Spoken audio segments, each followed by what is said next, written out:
Iya, Pak. Oke, baik.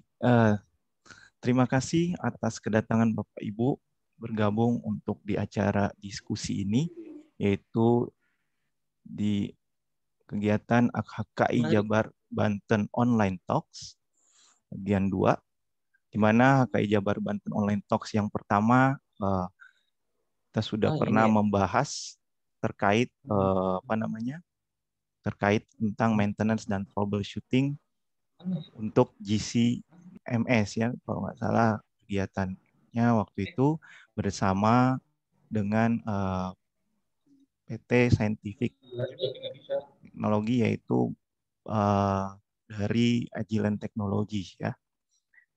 Dan alhamdulillah kita bisa bertemu kembali untuk membahas tentang instrumen lainnya dan bekerja sama dengan PT Unitama Analitika Perkasa bersama HKI Jabar Banten untuk membahas terkait maintenance dan troubleshooting of ICPOS instrument.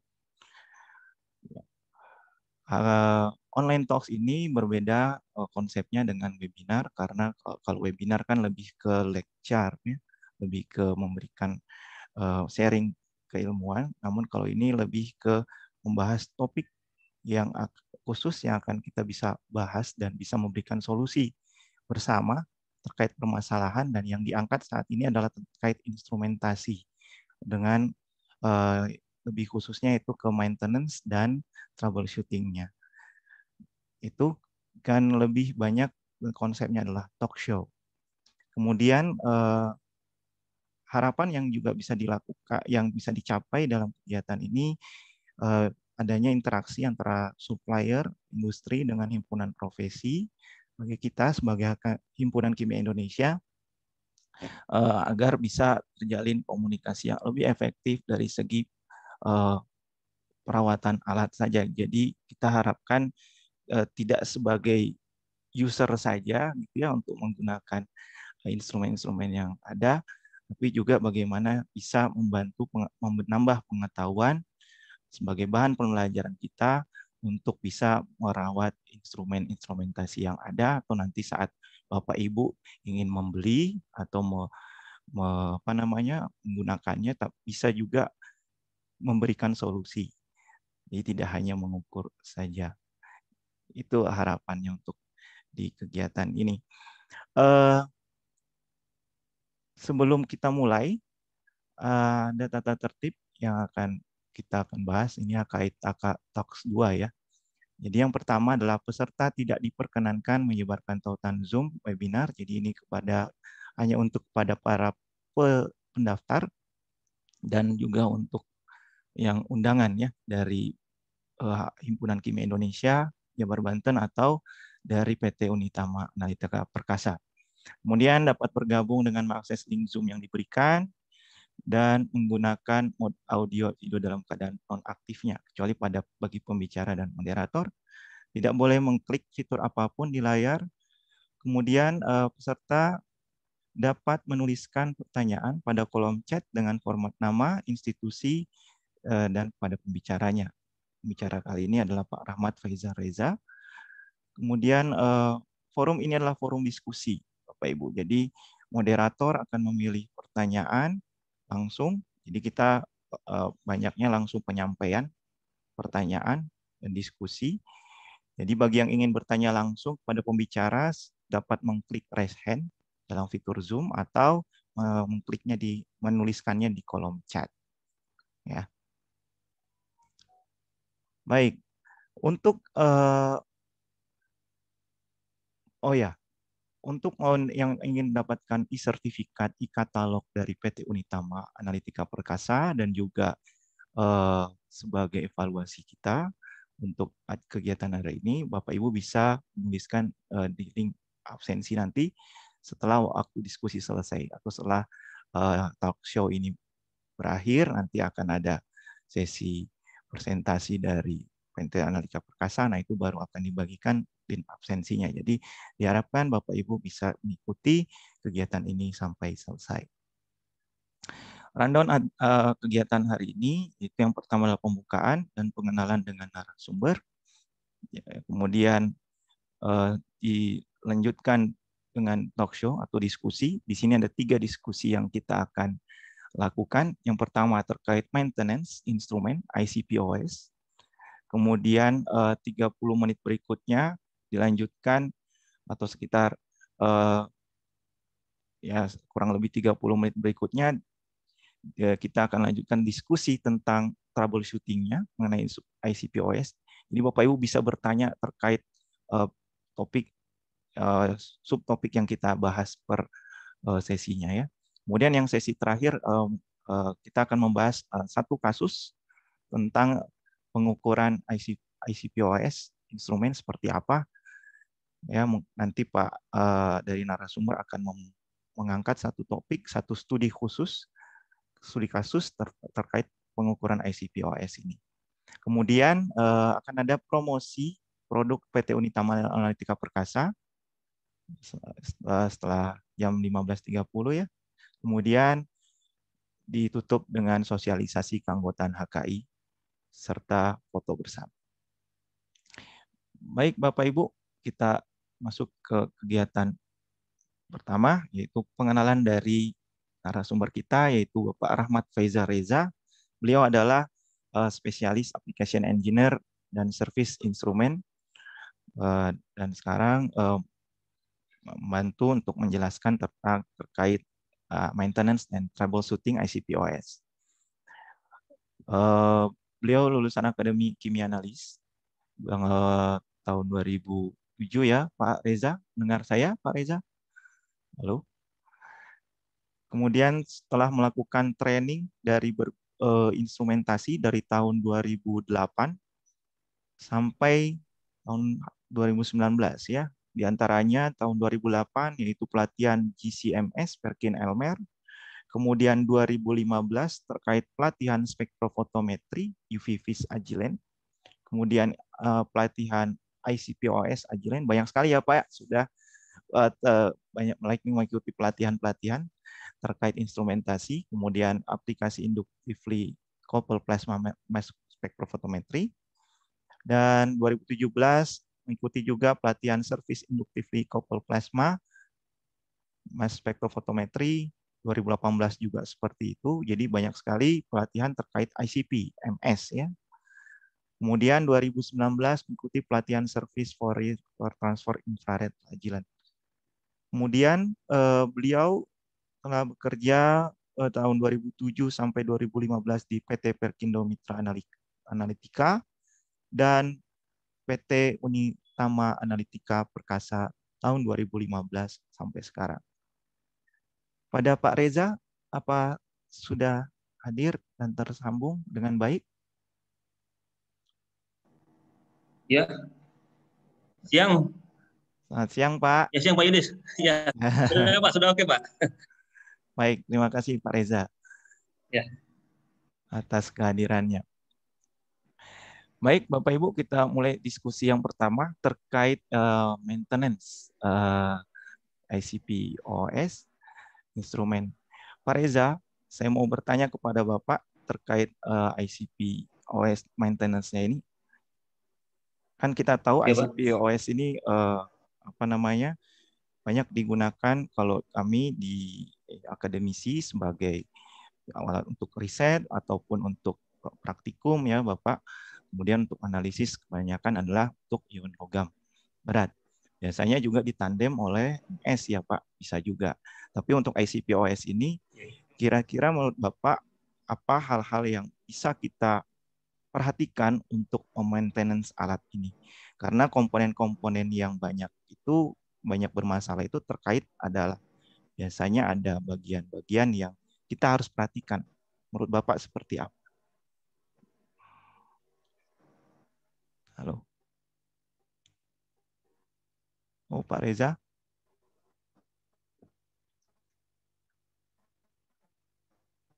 Halo. Ya. Ya, baik Pak. Terima kasih. Lebih ke arah pertama gasnya Pak ya, gas argon yang biasa kita gunakan. Ya. Halo Pak. Iya Pak, silakan. Kedengaran. Ya, ya oke Pak. Ya, oke. Ya, mungkin pertama kali kita cek dengan komposisi atau purity daripada gas argonnya sendiri untuk SPOS. Ya, di mana biasanya kan kita menggunakan tipe yang ultra high purity seperti itu. Ya, itu yang biasa kita harus perhatikan untuk yang SPOS. Karena kadang kita membeli argon yang tipenya yang high purity saja, misalkan seperti itu ya. Nah, itu akan berbeda nantinya dalam penyalaan si plasmanya. Plasma akan sulit nyala karena purity daripada si gas tersebut. Ya, itu dari sisi gas. Yang kedua adalah dari sisi sample introduction area. Ya, di sini kita sample introduction area kita harus bisa sesuai dengan aplikasi atau daripada sampel atau matriks sampel kita yang harus kita perhatikan. Pertama adalah dari selang-selang sampelnya, pertama seperti itu. Yang kedua dari nebulizer-nya, yang ketiga chamber-nya, yang keempat adalah dari jenis torch yang akan kita gunakan. Ya Pak. Jadi ada 4 hal ya, gas, torch, kemudian ada lampu juga mungkin Pak ya. Kemudian ada Kalau bagaimana lampu, katoda. Ya. Maaf. Nah, oke, di sini untuk lampu katoda itu hanya untuk instrumen AAS saja, spektroskopi serapan atom. Untuk ICP-OIS sendiri, dia tidak ada sama sekali lampu katoda sebagai sumber emisinya. Karena sumber emisi daripada si ICP-OIS ini adalah dari plasma.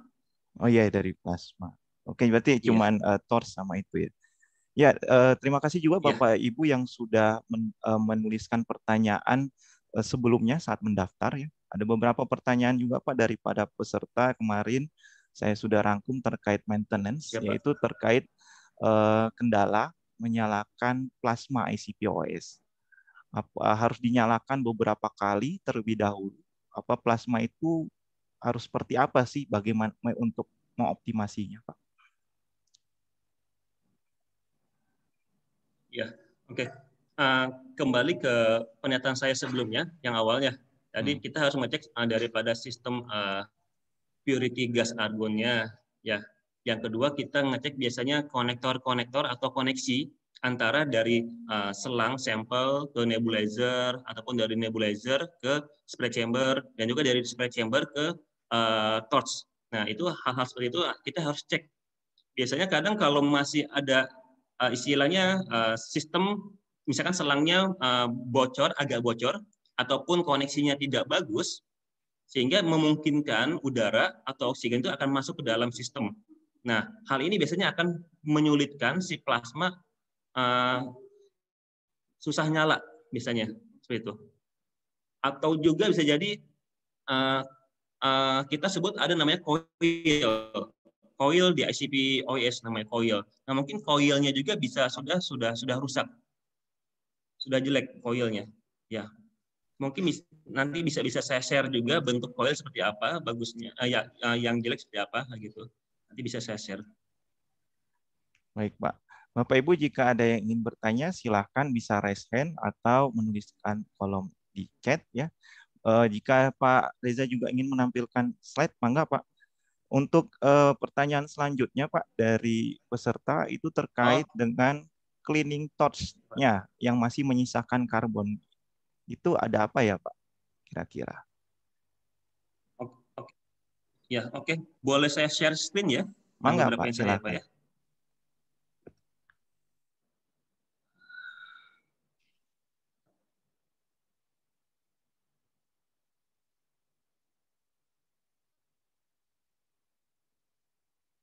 Ya, oke. Mungkin seperti ini ya.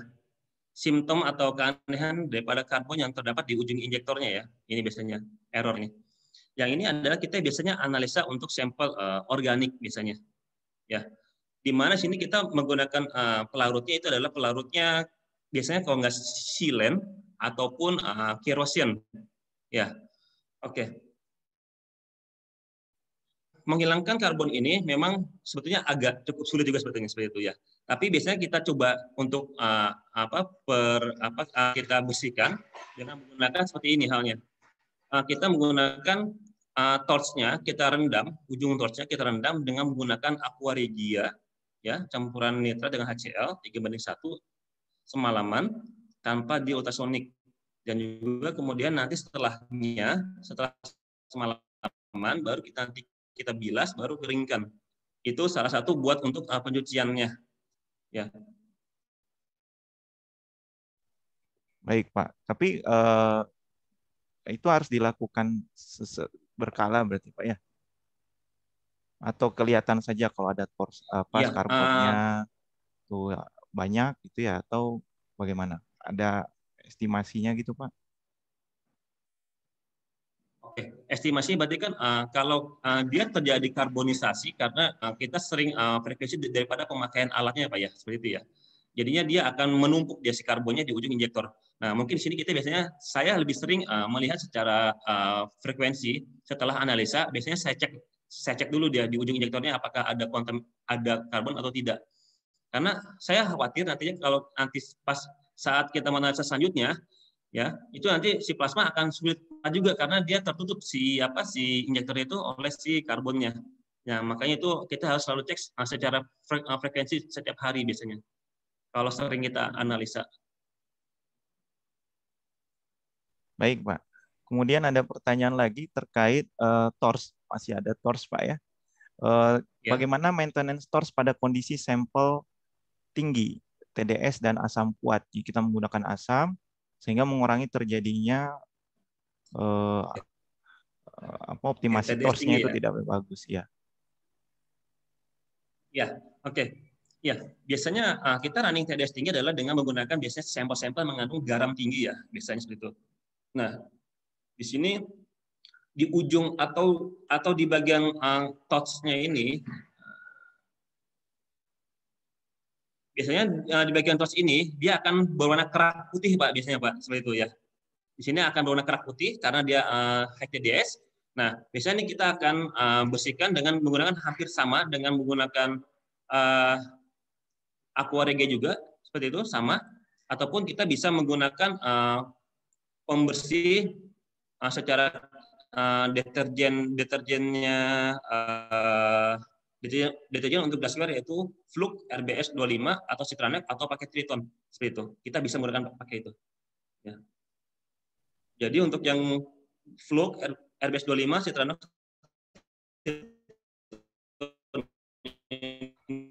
ini adalah umum, membersihkan nebulizer gitu. Baik. Kalau nebulizernya sendiri, Pak, apakah ada yang perlu diperhatikan? Nebulizernya. Halo?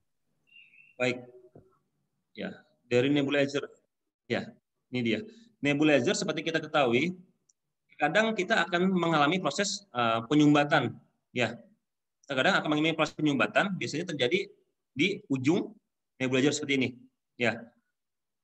Nah, ini dikarenakan karena kita masih ada partikel atau mungkin garam ataupun sampel secara sempurna, kemudian kita baca ke alat dan akan menyebabkan namanya sumbatan di dalam pipa kapiler daripada si nebulizer.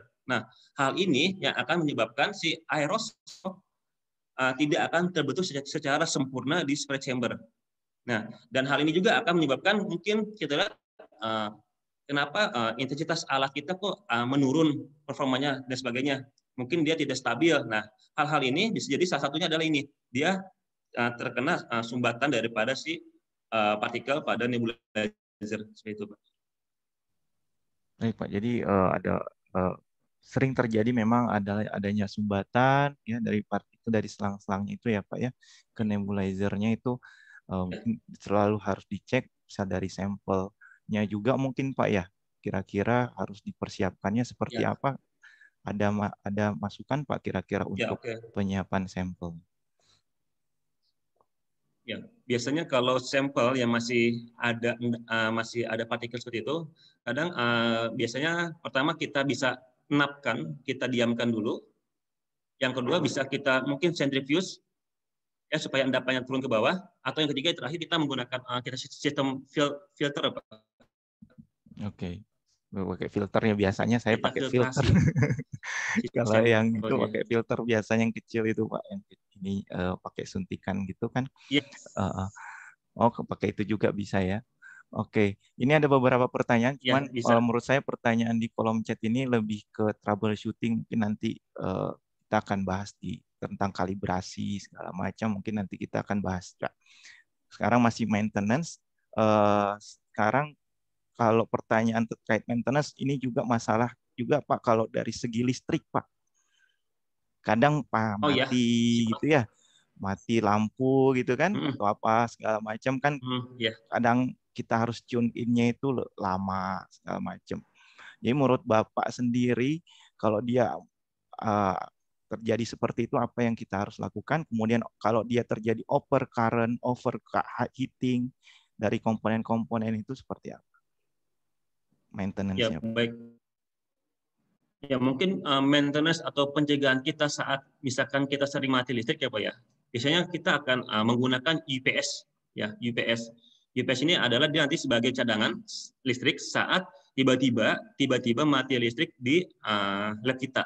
Nah, biasanya UPS ini tergantung berapa lama dia akan shutdown-nya, tergantung daripada kapasitas daripada UPS tersebut. Ya, biasanya sih kita bisa 15 menitan, tergantung. Karena alat saya ini adalah sekitar 3.000 watt, contoh. Dan juga saya menggunakan UPS 6.000 watt. Nah, ini perkiraan sekitar 15 menit, dia masih bisa kita shutdown secara normal. Gitu.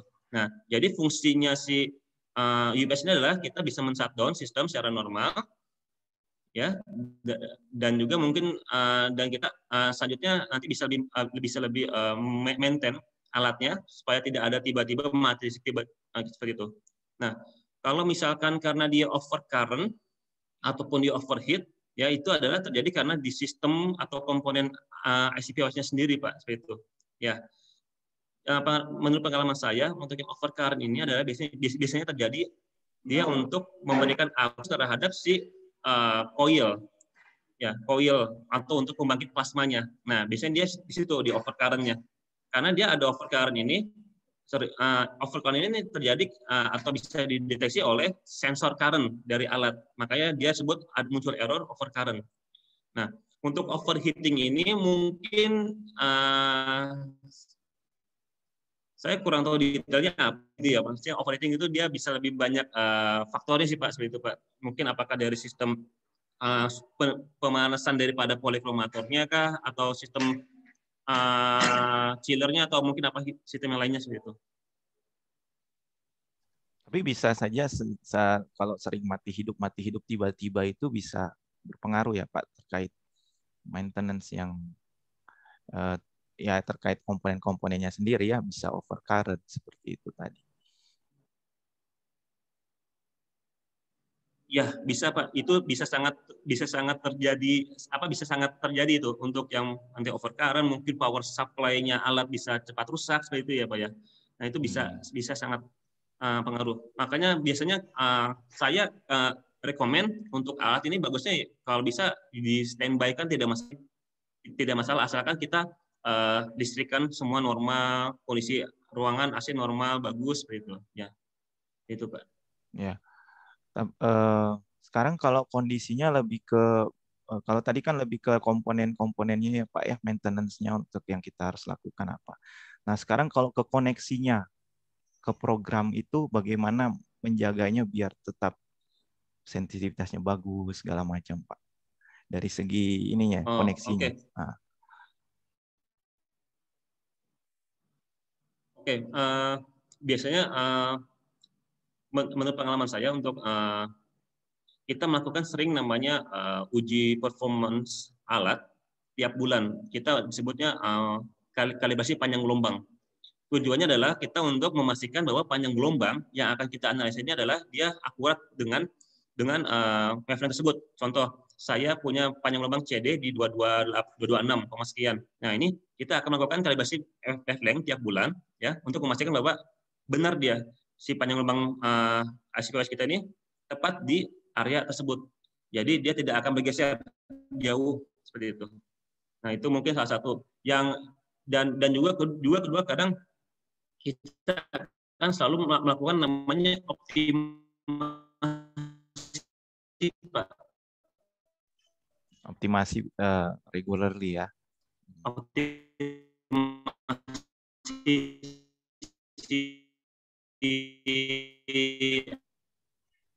Pak, suaranya putus-putus. Optimasi apa, Pak?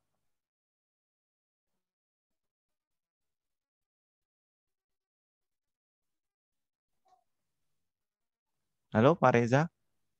Mungkin putus Pak Reza ya. Halo, Pak Reza. Ya, halo, Pak. Ya, silakan Pak. Bisa dilanjut. Oh ya, oke. Optimasi apa tadi? Tadi agak putus.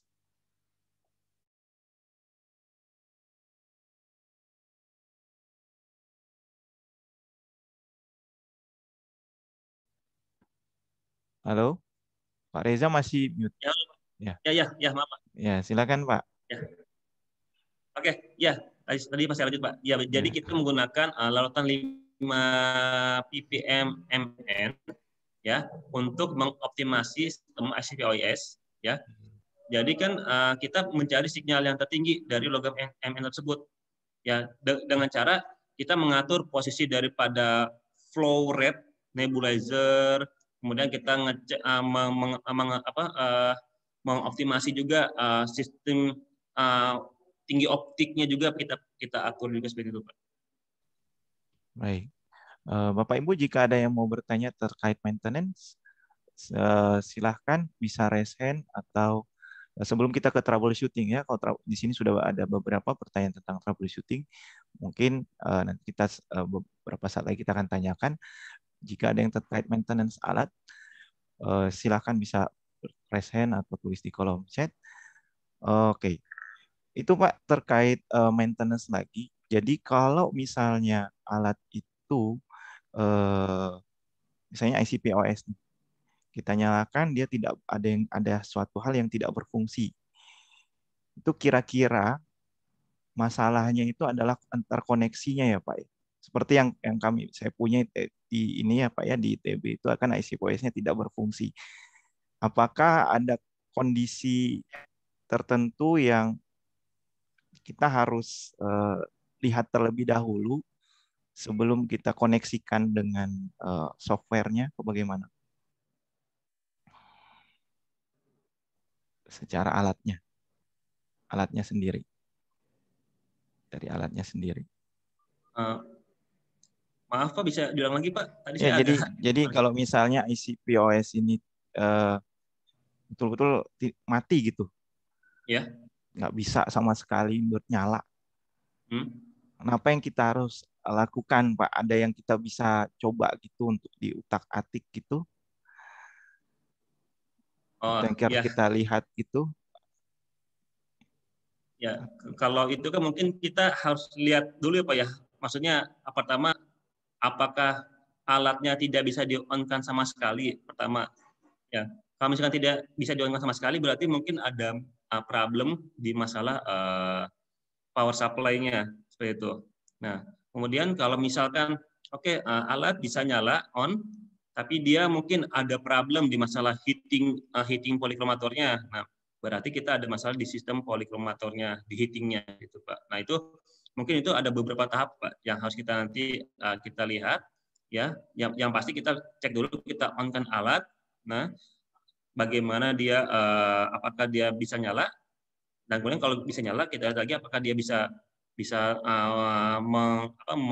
memanaskan si polikromator, dan kalau misalkan dia normal apakah nanti plasma bisa nyala atau tidak. Nah, itu mungkin ada beberapa tahap yang harus kita cek dan dicek Pak.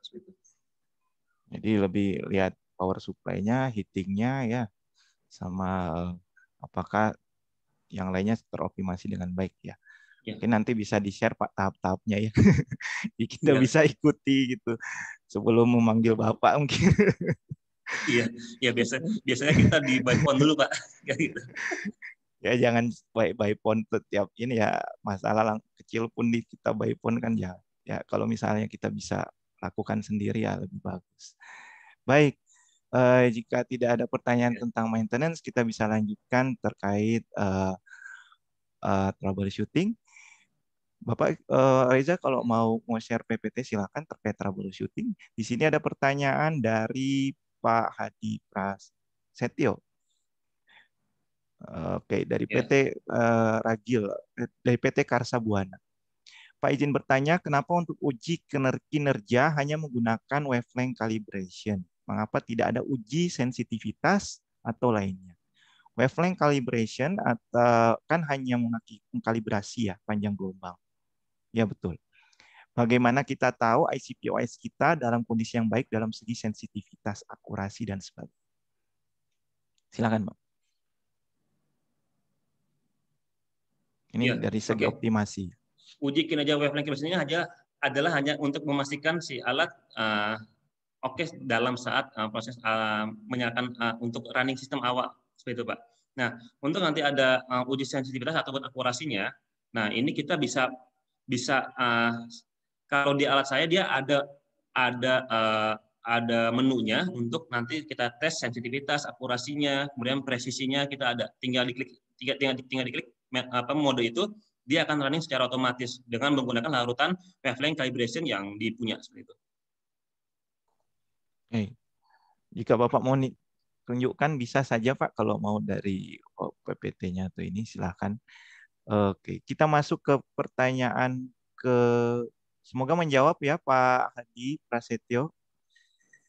Kemudian ada pertanyaan dari Bainuri Wilmar. Izin bertanya jika wavelength, masih wavelength Pak, wavelength calibration Ya. ini tidak pas hasilnya. Biasanya Pak L. Kira-kira kenapa Pak? Solusinya bagaimana kalau tidak pas? Apa kita ulang lagi atau bagaimana? Iya, ini kebetulan ini dua customer saya nih. Kebetulan ini dua customer saya. Ya, jadi ini bila AL tidak pas, berarti sistem boosting di polikromatornya itu harus lebih lama. Kita pakai sistem misalkan 2 jam seperti itu. Ya, di boosting si sistem polikromator dengan menggunakan gas argon. Jadi dia bisa dan lebih lama. Nah, mungkin dan juga di situ kita bisa si AL diharapkan akan hasilnya pas. Jadi begini Pak Yudis, kalau untuk yang di sistem Agilent ya, sistem Agilent kita menggunakan namanya larutan wavelength calibration Pak, ya untuk alat saya kasih ini. Nah, di mana kita akan mengkalibrasi panjang gelombang dari panjang gelombang rendah yaitu hingga sampai ke kalium Pak, ke panjang gelombang 769. Nah, jadi kita sekali running dengan larutan wavelength calibration itu yang multi elemen, maka kita akan bisa mengkalibrasi semua panjang gelombang dari panjang gelombang yang sistem polybusnya ini kurang lama seperti itu. Baik. Pak Bainuri, jika ada yang mau disampaikan, silakan. Kalau ada yang belum jelas. Kalau tidak, mungkin kita ke pertanyaan selanjutnya. Ada beberapa pertanyaan yang saya punya dari peserta, Pak, terkait troubleshooting. Yang terkait pertama adalah biasanya kasus-kasus tertentu ini ya. Faktor koreksi entertainment. Bisa Bapak jelaskan bagaimana menentukannya? Oke, Pak. Pak Reza, sudah saya jadi host? Belum ya? Tadi keluar ya Pak ya? Silakan. Iya. Sebentar, Pak.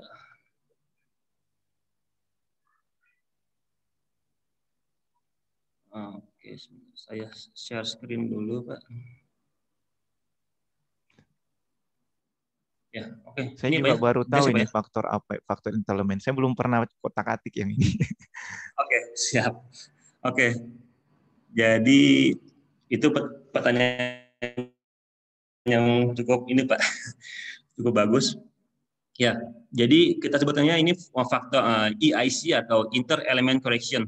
Ya, di sini adalah kita menentukan faktor koreksi dari satu elemen terhadap elemen yang lainnya. Ya, di dalam hal ini adalah analit kita di saat analisa dia akan mengalami proses interference terhadap logam yang lainnya. Ya, dikarenakan adalah panjang gelombang yang berhimpitan atau berdekatan dia. Nah, karena hal inilah kita harus menghilangkan menggunakan sistem EIC ini, Interference Element Correction. Yang saya share ini, kita lihat contoh adalah saya memiliki logam CD. Ya, CD ini bisa diinterference oleh menggunakan logam Fe. Nah, logam Fe ini sangat mengganggu nantinya. Misalkan dia konsentrasinya kadang mungkin kita punya Fe yang lebih tinggi daripada si CD ya. Karena kan CD kan seperti kita tahu kan dia sangat rendah sekali dia konsentrasinya. Nah, ini bisa jadi dia akan mengoverlap ya si Fe ini spektrum Fe ini akan mengoverlap daripada si spektrum si CD. Nah, sehingga nanti analisanya akan positif padahal sampel itu negatif. Nah, ini karena hal si Fe ini, karena ada si Fe ini dia seperti itu. Makanya dia positif CD-nya. Nah, maka untuk itu kita menggunakan sistem EIC ini. Nah, dengan EIC ini adalah kita, nah mungkin di sini kita bisa lihat ya, di software saya ini bisa menggunakan sistem namanya EIC ini, Inter Element Correction. Kita tinggal klik saja ini menu EIC ini. Nah, kemudian di sini kita bisa menentukan. Bisa di zoom Pak. Oke. Ya. Cukup apa ya? Ya. Ya, oke. Ya, ini Pak. Nah, ya ini contoh. Jadi saya running si CD dengan logam Fe. Nah, di sini CD saya akan tetapkan dia sebagai analit. Sedangkan Fe saya tetapkan dia sebagai interferen, pengganggunya. Ya. Nah, kemudian di software saya ini adalah saya running seperti ini, Pak. Secara otomatis saya running baca dulu blankonya, kemudian saya baca dulu pure analit saya, kemudian saya running pure interference pengganggunya. Nah, maka secara otomatis dari software dia akan menghitung secara langsung. Jadi dia si CD akan terkoreksi secara langsung terhadap si Fe. Ini berdasarkan pada nilai faktor. Dan di sini kita bisa lihat, di sini ada nomor 1 tube EIC blank, kemudian di sini ada analis standar untuk yang logam CD, dan di sini ada interference Fe dengan konsentrasi 500 ppm, yang ini CD 0,1 ppm. Nah, di sini dia membuat faktornya nantinya, dia akan perbandingan secara otomatis, itu Pak. Dan nanti CD-nya akan pure hanya CD saja, tidak ada si Fe. Oh, jadi kandidat yang logam lain itu kita tentukan sendiri ya Pak? Yang sebagai interference. Halo? Ya, jadi istilahnya kita harus tahu apa yang bisa menginterferen terhadap analit kita, Pak. Terus besarnya interference sendiri itu bisa dikalkulasi sendiri ya sama ICP OS. Ya, dia berdasarkan pada intensitasnya, Pak. Jadi dia akan menghitung faktor koreksinya dia. Seperti itu. Baik. Jadi secara otomatis nanti yang dari interference yang ada, logam yang kita inginkan itu yang muncul sendiri dan mengeliminasi interference dari logam-logam lain. Ya. Oke. Ada itunya ya, Pak ya? Ada itu sudah pure. Oh ya. Ada interferensinya, ada sensitivitasnya berbeda-beda Pak. Tiap logam itu sudah direkam ya sama alat ini. Enggak Pak, maksudnya itu kita di sini adalah kalau kita coba ya, di sini kita adalah running untuk sensitivitas kita enggak ini Pak, kita adalah mencoba kita membuat interferensi itu setinggi mungkin, misalkan ini 500 ppm, sedangkan analit kita ini adalah 0,1 ppm. Kita buat setinggi mungkin nilai si pengganggunya supaya nanti dia bisa terkoreksi dengan baik gitu terhadap si logamnya kita. Nah, nanti yang untuk studi kasus nanti saya ada yang lebih simpel lagi daripada yang ini, Pak. Nanti saya tunjukkan datanya lebih detail. Baik, Pak. Menarik ini karena kita bisa menentukan apa interferensinya berapa untuk tiap-tiap logam, kemudian kita bisa analit kita yang kita mau ukur bisa ditentukanlah faktor interferensinya berapa ya, Pak ya. Interferensinya berapa. Seperti itu ya. Iya. Oke, di sini ada Pak Noval, sudah ada raise hand. Pak Noval, silakan Pak mau bertanya apa? Tadi ada raise hand, nggak jadi. Pak Noval S. Arif.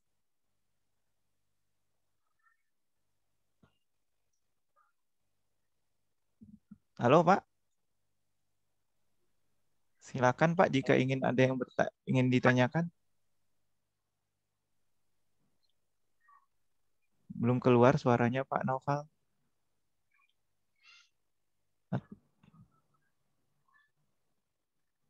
Oke, mungkin sedang ini ya. Halo? Halo Pak Noval?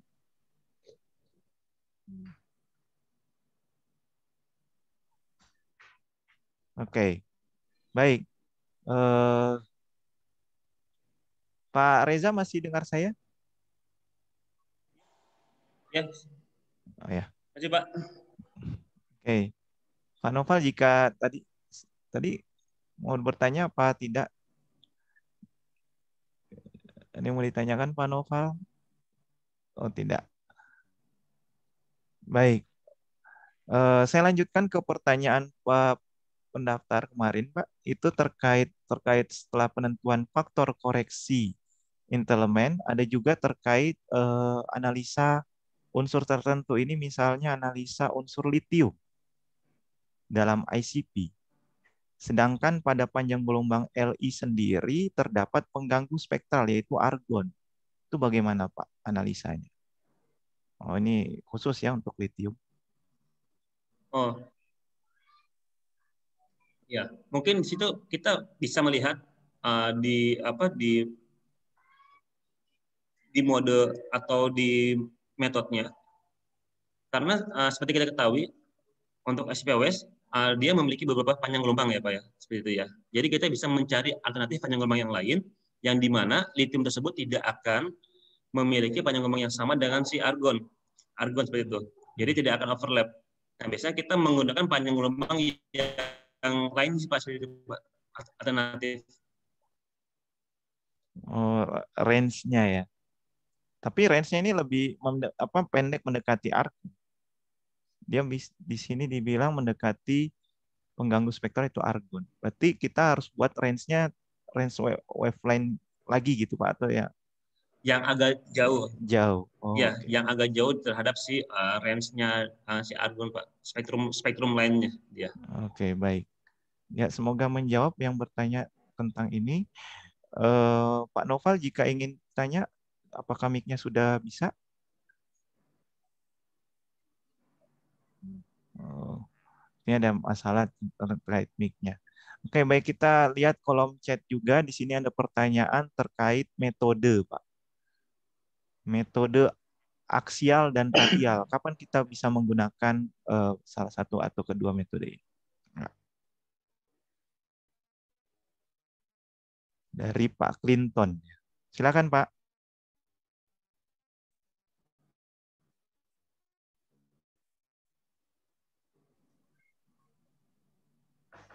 Iya. Oke. Oh ya. Oke Pak. Ya, untuk ICP OIS sendiri kita memang memiliki dua mode aksial dan radial. Ya, seperti umumnya untuk aksial itu digunakan untuk level konsentrasi dengan lebih rendah atau level PPB dengan kita ingin memiliki uh, tingkat sensitivitas yang lebih baik. Sedangkan untuk radial dia untuk digunakan pada range konsentrasi ppm biasanya hingga ke persen seperti itu Pak. Ya.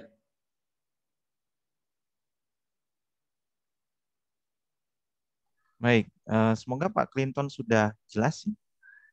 tentang metode aksial dan radial. Jika Pak Reza bisa mencontohkan, mangga Pak bisa dilihat. Oh, di sini nggak ada programnya ya, bisa dibuka Pak. Iya, nggak ada programnya. Oh, Mungkin nggak ada. nanti pas saat saya nanti dengan software nanti bisa nanti saya tunjukin Pak. Gitu ya. Baik, kita lanjut ke pertanyaan berikutnya dari peserta terkait masalah seringkali adalah membuat kurva standar untuk Colvapper menggunakan Oke. VGA 77. VGA 77 seringkali susah mendapatkan kurva yang linear. Kalau Colvapper berarti yang khusus ini ya Pak ya? Bagaimana Pak untuk mendapat kurva yang linear? Iya, berarti ini code vapor ini untuk analisa logam merkuri ya Pak ya. Merkuri ya. Code vapor. Ya, ini juga menggunakan alat saya juga nih VGA 77 nih. Nah, ada beberapa hal yang bisa mungkin kita harus perhatikan juga seperti purity daripada reagennya pertama seperti itu, kemudian preparasi standarnya ya, di mana untuk analisa Hg ini biasanya kita preparasi standarnya menggunakan asam nitrat dengan HCl ya, asam nitrat dengan HCl plus dengan menggunakan AU emas 200 ppb. Nah, fungsinya emas ini AU ini adalah untuk lebih mengikat logam kita Hg dan juga untuk supaya tidak ada istilahnya memory effect atau ketertinggalan si logam Hg di dalam jalur selang sampel. Karena seperti kita ketahui sendiri, logam Hg ini sangatlah dia mudah terperangkap atau dia kan bentuknya kental seperti itu Pak, kental. Nah, dia biasanya akan tertinggal di dalam diameter si selangnya seperti itu. Nah, hal ini biasanya kadang akan pengaruh nanti dia tidak akan terbentuk kurvanya juga karena dia terdapat bertambahnya logam Hg ke lautan selanjutnya seperti itu, terkontaminasi. Nah itu. Jadi yang perlu kita lakukan untuk treatment untuk Hg sendiri adalah Colvapper-nya juga sama ada treatment dulu di sampelnya ya Pak ya. Ya Menambahkan betul. AU. Ya Untuk betul. karena Treatment kalau untuk kita di langsung standarnya. ukur itu dia akan nggak linear karena ada ketidakstabilan uapnya atau bagaimana? Ya bisa jadi seperti itu. Karena kan seperti kita ketahui untuk cold vapor ini adalah dia reaksi hidrit ya Pak ya. Jadi kita menggunakan natrium borohidrit untuk reduktannya dan juga biasanya menggunakan carrier solusinya itu adalah dia menggunakan air atau asam seperti itu. Nah, di sini biasanya untuk daerah untuk reagen ini sepertinya agak kecil kemungkinannya. Tapi besar kemungkinannya adalah di daerah kita treatment standar ataupun sampelnya seperti itu. Baik. Treatment standarnya juga perlu ya. Karena bisa mempengaruhi juga standarnya ukurnya nggak linear apalagi sampelnya ya. Oke, baik. Semoga menjawab pertanyaan yang bagi pendaftar yang bertanya tentang Colvapper terkait untuk pengukuran yang menggunakan logam-logam yang menggunakan Colvapper ya. Kemudian ada pertanyaan lagi Pak terkait ketidakstabilan penentuan panjang gelombang emisi maksimumnya. Itu bagaimana kalau ada penentuan panjang gelombang emisi maksimumnya tidak stabil? Apa yang kita harus lakukan? Ya, mungkin ini saya butuh info lebih detailnya lagi Pak. Maksudnya apakah ini berlaku untuk semua logam atau hanya untuk beberapa logam saja? Belum tahu secara detailnya ya bagaimana case-nya ini. Mungkin nanti bisa share ke saya, nanya share ke saya langsung boleh. Karena ini saya butuh detail datanya. Jadi mungkin saya bisa jawab lebih detail nantinya. Ya, tadi juga di CV-nya Bapak bisa menghubungi email Bapak ya, sama nomor HP Bapak jika terkait tentang perlakuan logam-logam khusus ya Pak ya, tadi seperti merkuri, tadi Li. Baik, kira-kira menurut Bapak ICP-OS ini untuk menjaga sensitivitas. Tadi kan kalau interference selektivitasnya sudah caranya dengan faktor interference bagus ya. bisa kita gunakan.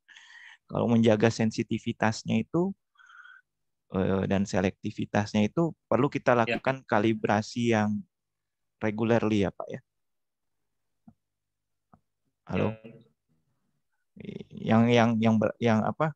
Uji sensitivitas. Jadi kalau sensitivitas berkurang itu Oh bagusnya kita iya Pak. apakan, Pak? Bagaimana apa yang kita harus lakukan kalau ternyata sensitivitas itu kita lakukan tuh berkurang. Oke, siap Pak. Oke. Jadi biasanya kita mengecek dari sistem nebulizer. Ya, kita cek dari sistem nebulizer. Apakah nebulizer ini menghasilkan aerosol dengan baik? Seperti itu.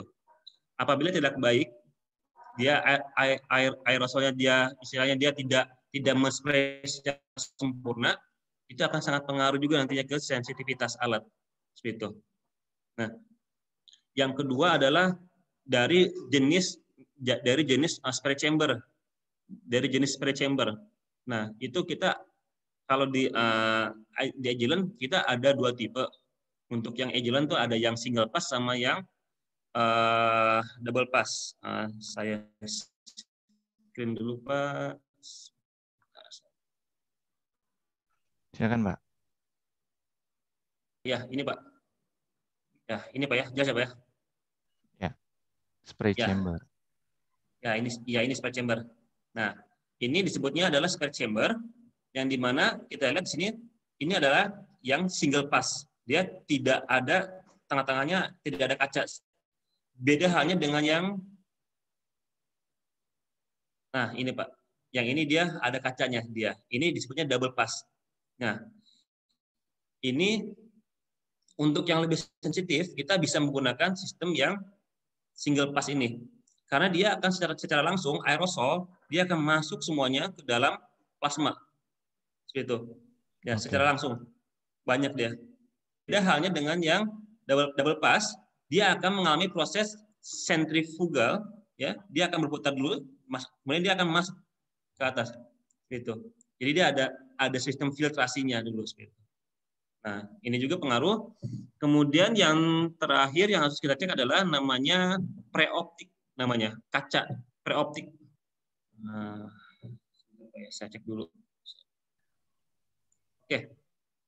Ya, ini Pak nih. Ini namanya preoptik dia, preoptik UV silica window ya. Yang ini kita bisa bersihkan sendiri. Nah, terkadang preoptik ini dia akan mengalami pengotoran di dalam permukaan si UV silica window ini karena adanya sisa daripada pembakaran daripada plasma. Biasanya ini akan ada sedikit noda warna hitam sedikit seperti itu. Tapi dia akan bisa dibersihkan dengan menggunakan tisu dibasahkan dengan menggunakan etanol seperti itu. Nah, ini juga karena kalau dia di sini ada titik hitam ataupun agak tertutup permukaannya, dia akan menghalangi sinar yang seperti kita lihat di sini ada tipe aksial ya. Nah, di sini dia sinar ini dia tidak akan sempurna masuk ke dalam sistem SPOS seperti itu. Jadi kita emang harus rutin itu, ini beberapa faktor yang biasanya akan mengalami penurunan sensitivitas daripada si SPOS. Jadi lebih ke nebulizernya tadi Pak ya. Kemudian Ya, kita lihat dia apakah bentuknya single sama atau yang tadi ya, ya double itu single ya. pass atau double pass ya seperti itu. Double pass itu. Cuman kalau single pass sama double pass ada kelemahannya nggak Pak? Dari Nah, segi betul Pak. Kalau single pass perawatan. memang dia lebih sensitif Pak. Memang dia lebih sensitif. Cuman dia untuk repeatability-nya dia kurang baik.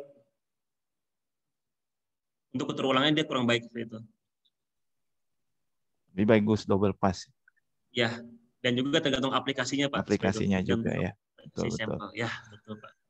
Karena ini juga ada pertanyaan dari pendaftar kemarin terkait limit deteksi.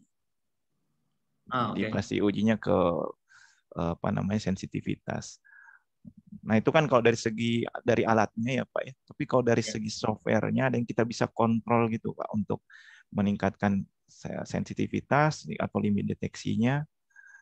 Ya, ini juga ada yang nanya terkait logam PB. Intensitas alatnya sangat rendah sehingga limit deteksi metode sangat besar mengakibatkan metode tidak memenuhi syarat baku mutu. Nah itu dari instrumennya sendiri secara software kita bisa kontrol seperti itu nggak Pak? Oke, oke, saya share lagi Pak.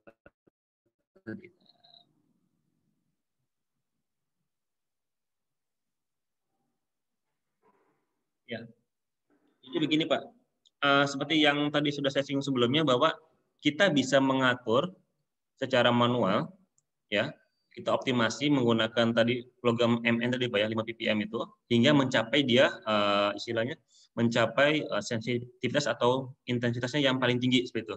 Nah, dengan cara adalah kita mengatur flow rate daripada si nebulizer, flow rate si nebulizer. Nah, sebelum kita running, kita akan cek dia flow rate nebulizer yang paling maksimum itu sampai berapa itu.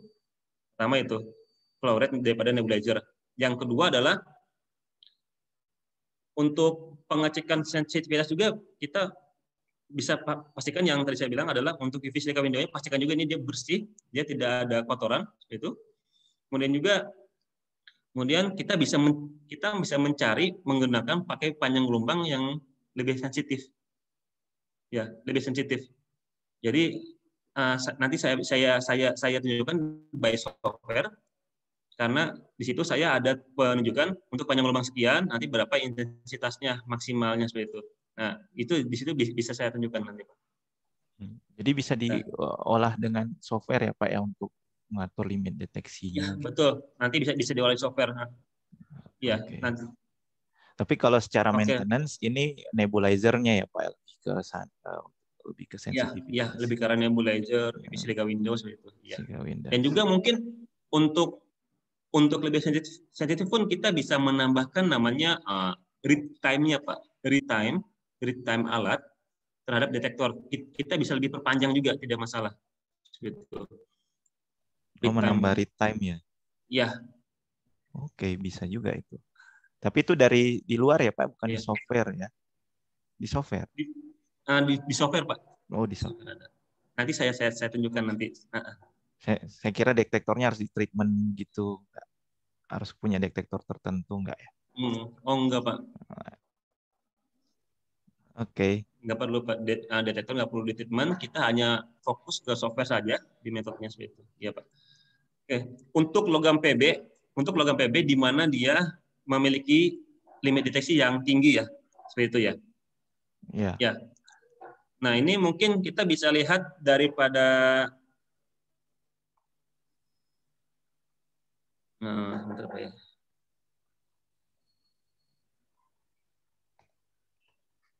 Ya, mungkin untuk logam PB seperti kita ketahui dari tabel ini Pak ya, periodik ini kita lihat ya, dia memiliki kulit elektron terluar yang lebih tinggi ya. Karena dia memiliki kulit elektron terluar yang lebih tinggi, maka dia saat dia proses menghasilkan emisinya, dia akan menghasilkan emisi yang rendah untuk logam yang PB ini. Seperti kita tahu ini dia PB ini pasti sangat rendah nih. PB bismuth ini dia akan memiliki intensitas yang sangat rendah, itu karena dia berdasarkan pada posisi atomnya dan juga kulit elektron terluarnya. Ya. Jadi untuk logam PB untuk di ICP-WISE ini memang untuk semuanya hampir sama dia. Dia memiliki tingkatan limit deteksi yang cukup tinggi. Ya, cukup tinggi dia kalau PB. Ya, betul Pak. Baik, Bapak Ibu jika ada yang ingin bertanya silakan bisa menuliskan di kolom chat atau bisa raise hand untuk bertanya langsung kepada sumber kami terkait troubleshooting ya. Ini terkait troubleshooting ICP-OS jika ada Bapak Ibu permasalahan. Ini ada yang raise hand. Silakan Pak atau Ibu dari Bu Adista ya. Silakan Bu Adista. Halo Pak Yudi. Oh, ya. Ini saya Noval yang tadi Pak. Ganti akun. Kirain dia ya, enggak Pak. Silakan. Ya, mohon izin bertanya Pak Reja perihal yang tadi tentang masalah IEC itu. Bagaimana kita menspesifikasikan atau mengetahui jika sampel kita itu ada kecenderungan gangguan spektral. Ya. Sedangkan yang saya tahu gangguan spektral itu kan artinya panjang gelombang yang berdekatan ya Pak. Tetapi tadi saya lihat contoh yang Pak Reza tunjukkan itu antara panjang gelombang CD dan FE itu lumayan agak jauh. Bagaimana Pak? Terima kasih. Agak jauh. Oh, oke. Itu logam PB dan CD yang saya tunjukkan itu yang berdekatan pas kita 200 sekian, Pak. Saya lupa panjang gelombang pastinya gitu. Nah, memang ini kita ingin mengetahui dia di mana interferensinya. Di by software saya dia ada menunjukkan tabelnya dia. Jadi tabel untuk logam analitnya kita dengan logam interferensinya itu dia akan menunjukkan ya seperti itu. Ya. Jadi kita bisa melihat logam saya ini CD misalkan CD dia akan bisa terinterferensi oleh si FE ini seperti itu. Ataupun dengan menggunakan misalkan PB dengan FE juga bisa seperti itu. Nah, ini dari software saya bisa ditunjukkan ya. Nanti mungkin by software nanti bisa saya tunjukkan nanti setelah tanya jawab ini saat kita nanti studi case ini ya. Baik, Pak Naufal ada yang mau ditanyakan lagi? Cukup Pak. Tadi soalnya Pak Reza bilang studi case. Mungkin nanti. Terima kasih. Ya, nanti bisa di studi case juga. Sebentar lagi kita akan masuk ke sesi studi case yang bisa diangkat sama Pak Reza. Mungkin kita bisa bahas juga sedikit tentang gangguan spektral ya, memang juga bisa berpengaruh terhadap panjang gelombang, Pak. Saya juga pernah mendapatkan gangguan spektral, tapi memang panjang gelombang yang berdekatan ini, ya seperti yang Bapak Reza juga bilang, ya cari panjang gelombang dulu yang jauh dulu gitu ya. Ya, betul. Bisa dicari dulu. Ya, saya betul. pernah lakukan ini, cuman kalau untuk gangguan spektral, saya baru bisa menemukannya kalau dari segi interpretasi biasanya ya. Ya, baik, ini ada pertanyaan lagi dari Pak Clinton. Izin bertanya Pak, bagaimana kita menentukan viewing height untuk masing-masing parameter logam? Apakah berubahnya viewing height? Oh, ini tinggian ya. Oke. Akan mempengaruhi hasil analisa. Terima kasih. Coba, silakan. Ya, oke. Kalau untuk viewing height ini untuk masing-masing logam dia cukup tetap sama gitu Pak. Karena viewing height ini memang nanti berpengaruh terhadap si sensitivitas daripada alatnya. Nah, ini biasanya dipakai di sistem untuk yang sistem radial. Untuk yang viewing height ini Pak. Nah, jadi dia viewing height ini boleh saya share lagi Pak? Silakan Pak.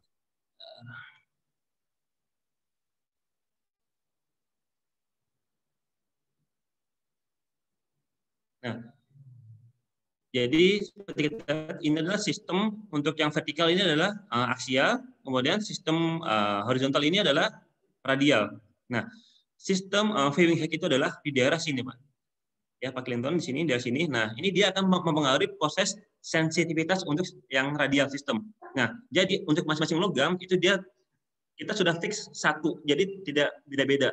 Nah, tapi dari Agilent sendiri kita memiliki namanya sistem yang lebih high, lebih top, disebutnya simultaneous vertical dual view, ya, di mana kita akan bisa running aksial maupun radial secara berbarengan tanpa perlu kita menyeting si viewing height untuk yang radial seperti itu. Nah, ini biasanya viewing height ini akan berlaku untuk logam-logam yang logam-logam alkali tanah misalnya. Untuk yang logam K, Ca, Mg ini akan pengaruh nih. Nah, seperti itu. Baik, Pak Clinton, jika ada yang mau ditanggapi, silakan atau sudah cukup? Oh, saya rasa sudah cukup ya terkait ini. Tapi memang Pak, jadi viewing height ini bisa berpengaruh juga nggak Pak ke interference yang Dia bukan ke interference Pak, dia hanya ke sensitivitas. Ini mendeteksi tadi juga ya bisa ya. Ya, untuk yang tipe untuk yang radial dia. Nah, kalau aksial nggak akan mungkin ya Pak? Bisa?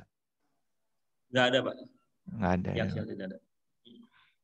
Ya. Baik, saya buka pertanyaan lagi jika ada terkait troubleshooting ICPOS Kalau tidak ada, bisa lebih cepat lagi, kita bisa masuk ke sesi study case dari Pak Reza. Mangga Pak, silakan. Kasus apa yang akan diangkat kalau untuk sesi ini? Oke, Pak, boleh saya minta waktu Pak sekitar 2 sampai 5 menit Pak, saya untuk menyiapkan dulu Pak di softwarenya. Bentar Pak ya. Oh begitu. Baik, silakan Pak. Ya, ya, ya bentar Pak ya. Soalnya saya pindah PC. Oke. Baik Pak. Ya, Pak. Jadi Pak Reza di sini akan menampilkan satu studi kasus dari bagaimana memberikan solusi terkait pengukuran logam tertentu. Di sini Pak Reza akan menampilkan tentang kasus pengukuran besi, kalau nggak salah ya. Nah, kemarin juga ada pendaftar yang bertanya terkait pengukuran CL minus itu tidak bisa untuk ICP-OS. Kemarin sudah diskusi juga dengan Pak Reza, tidak bisa digunakan, diukur untuk itu. Dan untuk yang pertanyaan-pertanyaan yang kemarin sudah disampaikan di pendaftaran, itu semua saya sudah sampaikan tadi di diskusi kita hari ini. Baik, Bapak Ibu, jika ada yang ingin bertanya terkait troubleshooting maupun maintenance lebih lanjutnya, Bapak Ibu bisa menghubungi Pak Reza di nomor ini ya, di nomornya atau di emailnya ya, yang saya share di sini terkait permasalahan dengan ICP OS dan juga bisa ICP MS. Walaupun yang kita bahas sekarang adalah tentang ICP OS ya. Bapak Ibu yang memiliki instrumentasi dan ada permasalahan terkait ICP, Bapak Ibu bisa bertanya kepada Pak Reza ya, terutama yang berkait mereknya Agilent juga ya, tuh, apalagi itu sangat welcome sekali Pak Reza terkait troubleshooting maupun maintenance alat. Karena biasanya kita sebagai user tuh ya hanya ingin ukur saja, tapi kan bagaimana merawatnya dan maintenance-nya itu harusnya punya pengalaman atau kita punya referensi untuk itu. Baik, Pak Reza, apakah sudah ada, sudah bisa disampaikan untuk softwarenya untuk ditampilkan? Halo Pak Yudis. Ya mangga Pak. Mau dijadikan yang atas nama Reza Pak, jadi ini co-host biar bisa share screen untuk ini. Untuk yang Reza. Ya, benar Pak. Oke, sudah Pak. Ya, oke. Ya, baik Pak Yudis, kita bisa lanjut Pak. Silakan Pak Reza. Ya, bismillahirrahmanirrahim. Ya, oke, selamat sore. Itu ya kita lanjutkan. Ya, di sini saya akan discuss ataupun sharing tentang case, di mana seperti kita ketahui terkadang kita akan analisa logam CD, ya, logam berat ini, ya, yang di mana dia levelnya kan dia levelnya TPB ya seperti itu ya. Dan nah mungkin kalau kita di dalam sampel tambang ataupun sampel makanan ya kadang FE-nya itu bisa lebih tinggi, bisa mungkin persen kadarnya ataupun ppm besar. Nah, yang tadi seperti saya katakan sebelumnya bahwa itu akan bisa menyebabkan interference terhadap si logam CD yang kita analisa ya. Jadi dia akan positif gitu. Nah, di sini kita lihat saya contoh untuk logam CD ini saya memiliki contoh ini ada 3 panjang gelombang ya. Nah, kemudian di sini kita lihat di tabel ini sebelah kanan ini ya, tabel ini. Nah, ini kita memiliki panjang gelombang 214,439 hingga ke 288,074 ya. Dan juga di sini kita memiliki nilai intensitasnya ya. Nah, ini anggapannya adalah ini intensitas ini adalah contoh adalah 1 PM CD akan menghasilkan 30.469 CPS intensitasnya seperti itu. Nah, makanya biasanya bila kita ingin mencari limit deteksi yang lebih baik, maka kita akan mencari panjang gelombang yang lebih sensitif ya. Contoh di sini kita menggunakan ranking yang pertama ini ataupun ranking yang kedua ini ya. Ya, di sini dia memiliki intensitas yang cukup tinggi dibandingkan dengan yang panjang gelombang yang 228 ya. Oke. Saya next. Ya, contoh saya di sini ya. Ya, di sini bisa dilihat tabel sini. Di sini adalah kemungkinan interference yang terjadi pada logam CD dengan panjang gelombang 214,439 nanometer. Ya. Nah, jadi di software ini kita bisa melihat apa kemungkinan interference daripada analis kita. Ya. Dan jadinya di sini kita bisa lebih aware dan kita bisa lebih mempersiapkan dulu di awal. Oh, ini ternyata logam ini bisa menginterference ke logam kita, seperti analis kita. Nah, contoh di sini adalah logam CD sendiri ini yang 214,439 bisa diinterference dengan menggunakan contohnya adalah FE, ya FE dengan panjang gelombang 214,445. Nah, ini dia bisa overlapping seperti itu. Nah, hal yang ini sekarang ini beda halnya dengan EIC. Jadi ini saya ada software dari Agilent itu namanya FACT namanya. Ya, jadi di sini kita FACT itu sendiri adalah dia namanya Fitting Automatic Proof Technique. Jadi dia berdasarkan dia akan memotong si pengganggunya akan dihilangkan berdasarkan pada proses penghilangan spektrum. Nah, di sini di condition sini kita bisa setting dia. Kita bisa setting ya. Kita bisa lihat di sini kita ada dia FACT ya. Dia ada non, ada fit. Nah, inilah. Di sini FACT ini adalah fungsi yang hanya Agilent punya seperti itu. Ya, ini sudah paten. Nah, jadi di sini saya contoh saya analisa logam yang CD ya. Di sini dia menggunakan background correction-nya dia fit ya. Fit. Nah, di sini kita lihat analisanya hasil spektrumnya adalah seperti ini. Ya. Ya, seperti kita lihat, ini adalah tabel daripada sekuensi logam CD-nya. Ini adalah bentuk spektrumnya. Ya, dan ini adalah kurva kalibrasi logam ya. Kemudian kita bisa lihat sini ada standar pertama, 2, 3, 4 ya dengan bertahap dari 0,1 ppm hingga ke 2 ppm. Ya. Di sini studi case saya adalah sampel ini saya tes dia menggunakan 0,5 ppm di dalam 500 ppm FE ya. Di mana apabila kita tetap ppm dia tidak akan masalah dia akan menghasilkan nilai yang cukup berdekatan dengan antara nilai teoritis kita CD terhadap nilai realnya yang kita hasilkan di ICP. Tapi apabila kita lihat daripada 50 ppb CD di dalam 500 ppm FE, dia akan mengalami nilai sangat besar berubah 0,06 sekian ya. Dan hal ini jadi karena ini logam kecil sekali ya ppb ini ya, sedikit dia ada penambahan konsentrasi ppb, maka akan sangat pengaruh nanti ke hasil analisa akhirnya. Ya, seperti itu.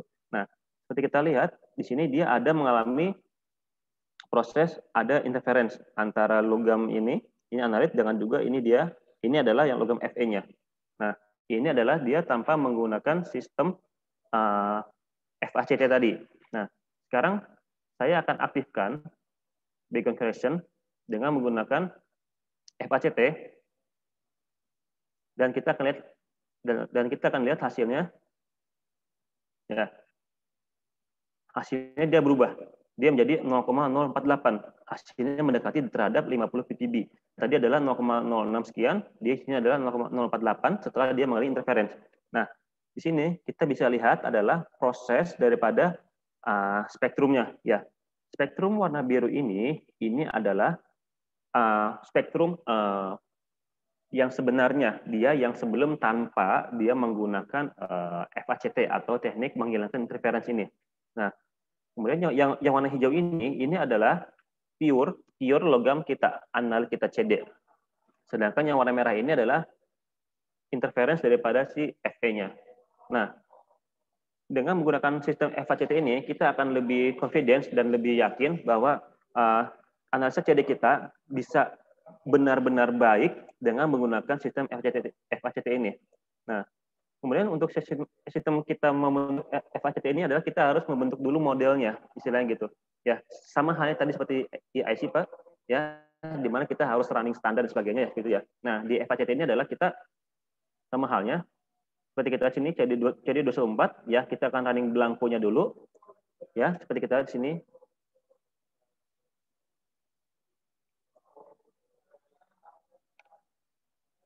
Ya, di sini bentuk blanko ya.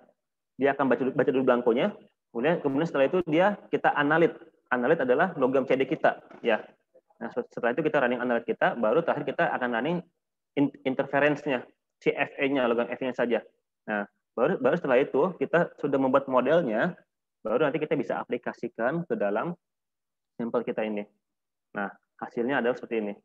Dan juga yang tadi yang saya bilang, kita bisa melihat interference-nya berdasarkan pada tabel ini. Ini adalah bentuk tabel, sedangkan ini adalah bentuk batangnya di sini deh. Jadi, ya.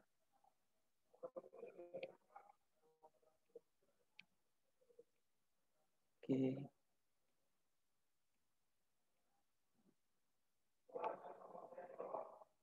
Ya, mungkin ada. Halo, Pak.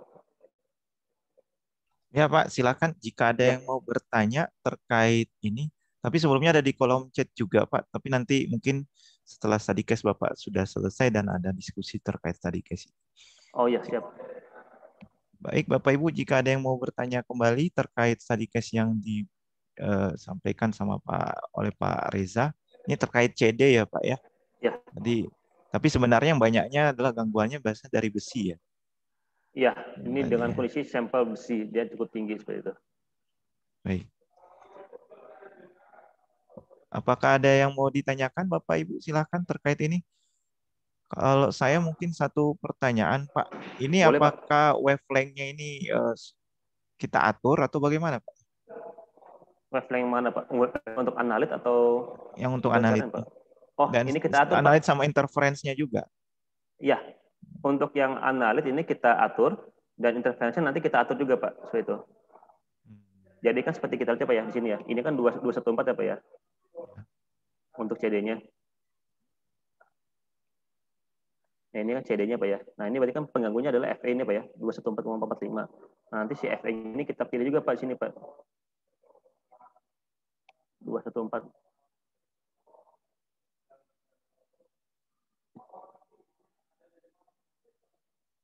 Ya. Ya, nanti kita ini, Pak, sorry, Pak. Jadi kalau CD-nya itu kan dia karena FA ini nanti kita running langsung, Pak, di si kondisi di FACT ini. Nanti kita langsung running dia terhadap logam FA yang ada logam FA yang mengganggu si logam CD itu. Jadi kalau yang FA-nya nggak perlu Pak, tidak perlu setting. Jadi kita hanya setting yang si CD-nya saja, Pak, logam analitnya, Pak, seperti itu. Kalau yang tadi Pak, pertanyaan dari Pak Noval terkait gangguan spektral itu kira-kira di mana Pak yang kelihatan dia gangguan? Gangguan spektrum ini, Pak.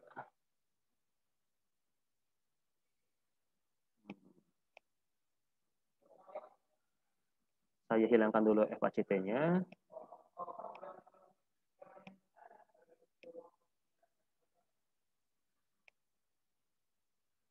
Nah, di sini, Pak, nih.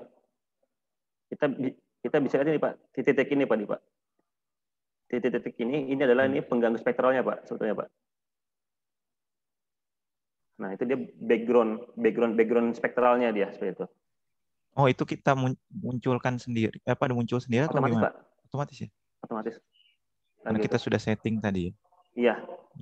Dia otomatis, dan juga saat di sini, Pak, di elemen sini, di elemen yang untuk kita cari tadi ini, Pak, ini, kita juga bisa melihat dari tabel ini, Pak.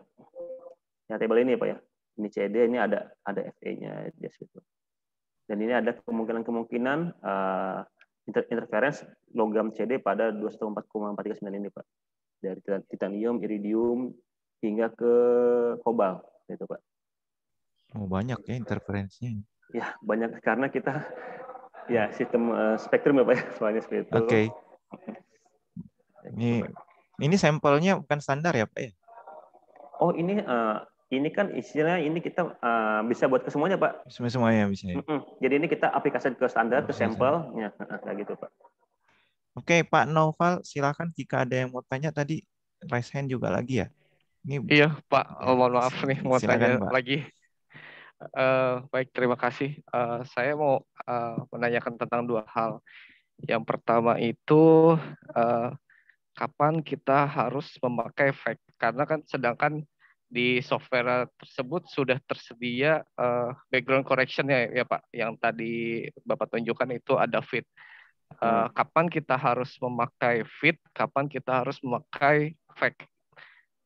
Itu yang pertama. Yang kedua, tadi atas studi kasus yang Bapak tampilkan itu kan unsur CD interferensinya FE ya Pak. Dan di situ Bapak menunjukkan untuk pas permodelan itu Bapak menggunakan 500 ppm FE ya kalau nggak salah begitu Pak. Itu atas dasar apa ya Pak menggunakan model 500 ppm FE sebagai interference? Terima kasih Pak. Oke. Silakan Pak. Terima kasih Pak Noval. Ya. Kapan kita menggunakan fit? Kapan kita menggunakan FACT ya? Oke. Fit ini digunakan saat kita kan kalau fit dia kita bisa pindah-pindah geser-geser ini Pak. Ini ya nih Pak. Ini ya. Si kursornya nih. Ya. Cuman kan kalau misalkan seperti ini kita tidak bisa dengan tepat mendapatkan hasil yang spektrum yang sebenarnya. Ya, apabila kalau kita di dalam analis kita ini contoh kayak di CDF ini dia tidak akan mendapatkan hasil yang valid. Nah, makanya kita menggunakan FACT karena dengan menggunakan FACT kita akan bisa mendapatkan spektrum yang benar-benar dia sudah terkoreksi antara si analit terhadap interference. Nah, jadi saran saya kalau untuk yang FACT ini dipakai saat kita menggunakan benar-benar interference-nya itu cukup sangat mengganggu gitu, sangat mengganggu terhadap si sampel kita. Contoh halnya seperti ini. Saya membuat seperti ini ya. Contoh saya mau running misalkan 0,5 ppm 0,5 ppb atau 50 ppb CD seperti itu. Nah, tapi dia terbacanya dia tidak 50 ppb. Nah, mungkin dia bisa lebih seperti itu ya. Padahal kita sudah preparasi sebenarnya dan sebagainya. Nah, kemungkinan dari situ kita bisa namanya kemungkinan terjadi adanya interference dari logam yang lain. Nah, makanya di saat kita tidak yakin dengan hal itu, maka kita menggunakan sistem FACT. Ya. Oke, yang kedua tadi menggunakan kenapa 500 ppm? Ya. Oke. Kenapa 500 ppm? Ya, jadi seperti kita lihat, ini saya running contoh logam 50 ppb ya, dengan menggunakan mengganggunya adalah 500 ppm FE. Nah, 500 ppm FE ini, ataupun saya mau 1000 ppm FE pun tidak masalah. Ya, jadi ini adalah untuk memastikan bahwa program yang saya buat ini, untuk yang FACT ini adalah berfungsi dengan baik, ya dengan normal. Ya, jadi dengan konsentrasi ataupun variabel FE yang tinggi, ya, si model yang kita buat ini sudah baik gitu Pak. Nah, jadi ini hanya salah satu contoh saja saya menggunakan 500 ppm FE. Bisa saja saya menggunakan 1000 ppm FE ataupun bisa 200 ppm FE tidak masalah. Itu. Ini hanya bahwa oke, saya ini menunjukkan adalah ini saya logam CD saya ini 50 ppb sedangkan pengganggu ini 500 ppm FE. Nah, seperti itu. Jadi istilahnya dengan 500 ppm FE ini berarti 50 ppb CD saya ini dengan menggunakan sistem fake ini dia akan mendapatkan hasil yang akurat seperti itu. Tapi menurut Pak Reza, pengaruh kontrol konsentrasi ini berpengaruh nggak ya? Harusnya pengaruh ya. Kalau pengaruh pasti pengaruh Pak. Ya. Pengaruh dia. Kalau misalkan kita tidak menggunakan sistem FACT Pak. Jadi nanti dia malah bisa positif seperti ini. Ya, yang ini kan dia belum pakai FACT ini contohnya Pak. Ini 0,06 ya. Nah, itu dia akan pengaruh dia. Dia akan istilahnya bertambah dia nilainya apabila kita tidak menggunakan sistem FACT. Jadi lebih ke mencoba-coba atau memang mending 10 kalinya gitu kan atau 100 kalinya atau bagaimana ya, Pak? Seperti itu ya? Itu tergantung makanya itu Pak. Kita lebih ke arah biasanya kan kita melihat namanya trennya sampel kita ya Pak ya. Konsentrasinya seperti itu kan ya. Nah, itu kita bisa trial seperti itu. Nanti kita bisa trial yang 100 ppm-nya, boleh kita coba seperti itu, ataupun bisa 500 ppm-nya, ataupun 1000 ppm-nya seperti itu bisa. Baik, Itu, ini Pak. ada pertanyaan juga terkait ICT dan FACT. Running FE 500 ppm untuk membuat program IEC dan FACT dilakukan setiap saya mau analisis. Atau bisa kita buat program sekali aja. Jadi analisis berikutnya kita tidak perlu running FE 500 ppm lagi. Oke, program ini kita gunakan hanya satu saja.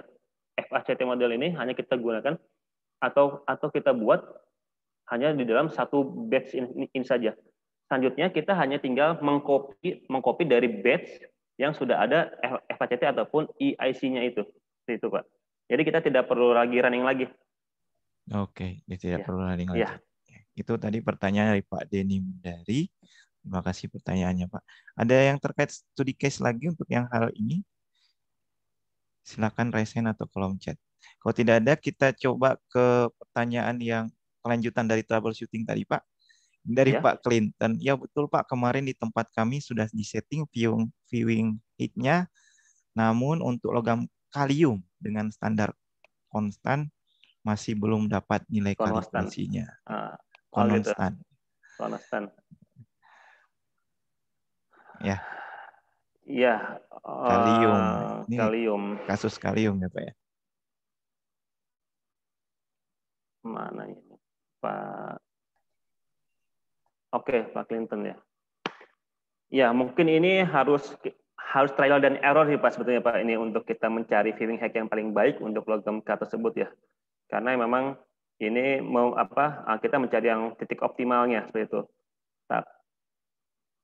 Paling itu Pak, kita harus trial dan error mungkin yang viewing hack-nya Pak. Nanti mungkin Pak Clinton bisa hubungin saya nanti untuk yang lebih detailnya ya. Baik.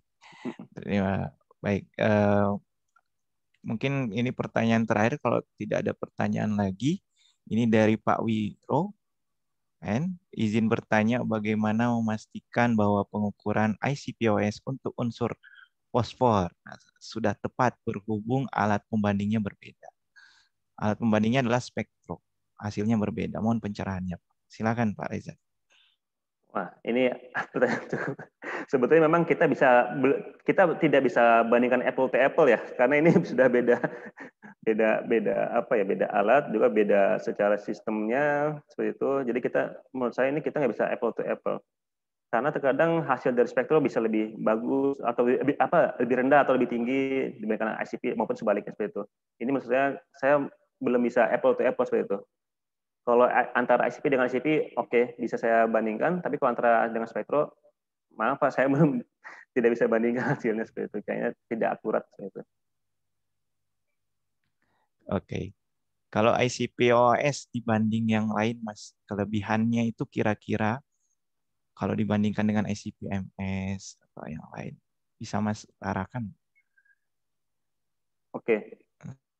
ICP-OIS ini memang dia analisa untuk logam sekali jalan ya Pak ya. Maksudnya kita bisa running multi elemen ya.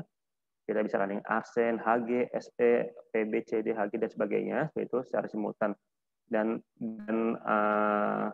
juga waktunya lebih cepat dibandingkan kita menggunakan dengan AS ya. AS yang kita baca satu persatu logamnya dan juga membutuhkan lampu katoda ya.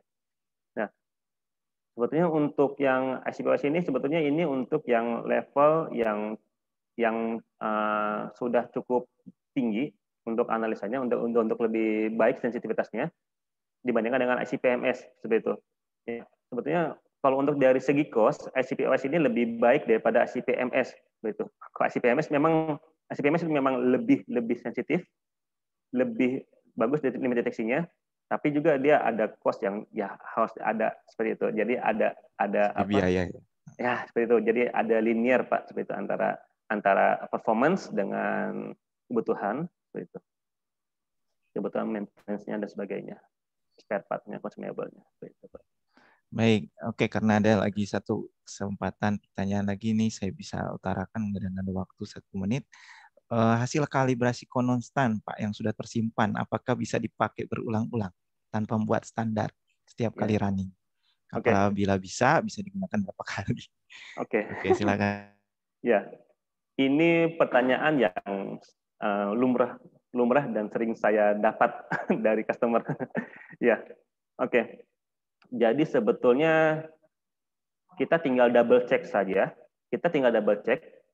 Misalkan kita ingin menggunakan kurva kalibrasi yang sudah kita buat di hari Senin yang lalu, dan kita ingin buat dan kita ingin running di hari Jumat seperti itu, ya. Nah, mungkin di sini kita bisa namanya verifikasi standar. Biasanya saya menggunakan standar tengah. Standar tengah, contoh, saya punya di standar 1, 2, 3, 4, 5 ppm misal. Nah, yang 3 ppm ini saya baca kembali terhadap si alat saya, apakah dia akan memberikan nilai juga dia 3 ppm, seperti itu, recovery-nya. Kalau dia tidak mendapatkan 3 ppm, plus minusnya mungkin 10% seperti itu, nah, mungkin dia agak drop atau dia turun, apakah dia drop, apa dia naik, nah itu berarti kita harus mengkalibrasi sistem lagi dengan menggunakan dia standar seperti itu. Jadi itu tergantung daripada kita harus mengetes, memastikan lagi, memverify lagi sistemnya. Ya, itu. Baik, terima kasih Pak Reza atas jawabannya, dan Pak Ibu atau Saudara Cahaya saya harap sudah jelas tentang pertanyaan terakhir yang tadi diutarakan. Maka dari pertanyaan tadi berakhirlah kegiatan diskusi hari ini. Terima kasih Pak Reza. Ya, sama-sama Pak Yudi. Semoga banyak hal yang kita bisa dapatkan sebagai solusi bersama untuk permasalahan terkait ICP-OS ini, dan bisa membantu pemecahan riset maupun praktikum Bapak Ibu di institusi masing-masing, dan bisa meningkatkan interaksi kembali dengan supplier terkait ICP-OS ya Pak ya. Ya. Jadi lebih troubleshooting-nya atau masalah-masalah instrumen bisa, networking-nya kita juga lebih banyak dengan institusi-institusi lain, dan juga sebagai bahan pembelajaran bagi kita, tidak sebagai user tapi juga sebagai yang bisa merawat sendiri alat tersebut. Baik, kita masuk ke sesi berikutnya, yaitu ada penyampaian produk dari PT Analisa Perkasa, Unitama Analitika Perkasa, yang akan disampaikan oleh Pak Gitsu Ginting sebagai Sales Engineer PT Unitama Analitika Perkasa. Silakan Pak. Halo Pak. Halo, suara saya apakah jelas Pak? Ya, sudah. Sudah jelas Pak ya. Izin share dulu Pak ya. Bagaimana Pak? Kelihatan? Ya, sudah. Sudah kelihatan Pak ya. Oke. Bisa di Bentar, Pak. F5 ya. Oke. Saya cuma punya sedikit Pak ya. Oke Pak. Siap. Selamat sore semuanya. Selamat sore Bapak Yudhistira. Selamat sore juga Bapak Ibu peserta sekalian. Terima kasih kesempatannya. Perkenalkan, nama saya Gitsu Ginting sebagai Sales Engineer dari PT Unitama Analitika Perkasa. Nah, pada kesempatan kali ini dengan cepat saya akan memperkenalkan sedikit tentang Unitama Analitika Perkasa. Kantor kita beralamat di Jalan Panjang nomor 37 Menjuruk, Jakarta Barat, Bapak Ibu sekalian. Nah, Unitama Analitika Perkasa ini sendiri berdiri pada tahun 1997 dan mulai beroperasi pada tahun 1998. Ya, tentunya dengan misi kita untuk memberikan customer alat-alat instrumen analitikal yang terbaik gitu Pak ya, dan juga memberikan after sales yang terbaik untuk para customer kita. Nah, beberapa produk yang kita agenin Pak untuk PT Unitama Analitika Perkasa sendiri itu terutama tadi ya produk utama kita ada Agilent. Nah, Agilent ini kita mulai agen itu pada tahun 2010 Pak. Sebelumnya kita itu distributor untuk merek Varian.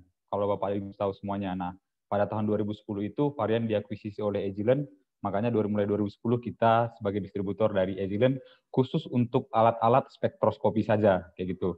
Nah, dan juga ada beberapa produk lain seperti Scalar, Licor, Oxford Instrument, Hitachi, dan Blacktrace, Series, dan juga Spectra. Nanti saya akan jelasin secara garis besarnya aja buat Bapak Ibu sekalian semuanya mengenai produk-produk ini.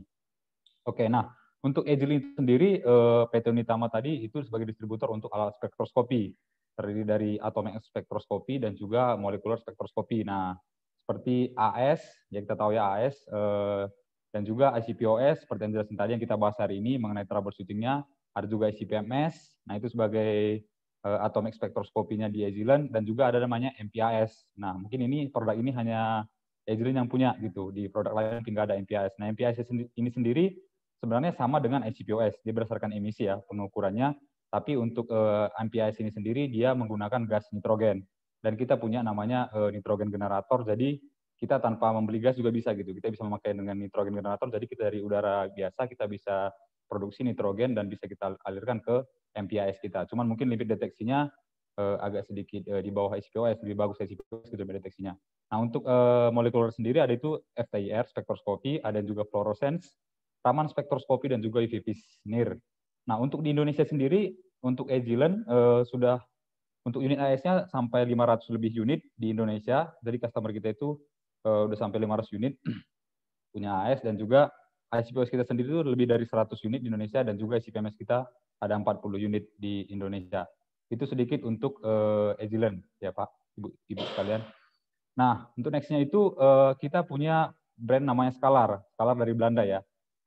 Produknya itu ada TOC dan TN Analyzer, dan juga Sun Continuous Flow Analyzer, dan juga robotik, dan juga Blue Vision. Nah mungkin ini sedikit gambaran besar aja. Yang menarik di sini adalah tentang continuous flow analyzer ini.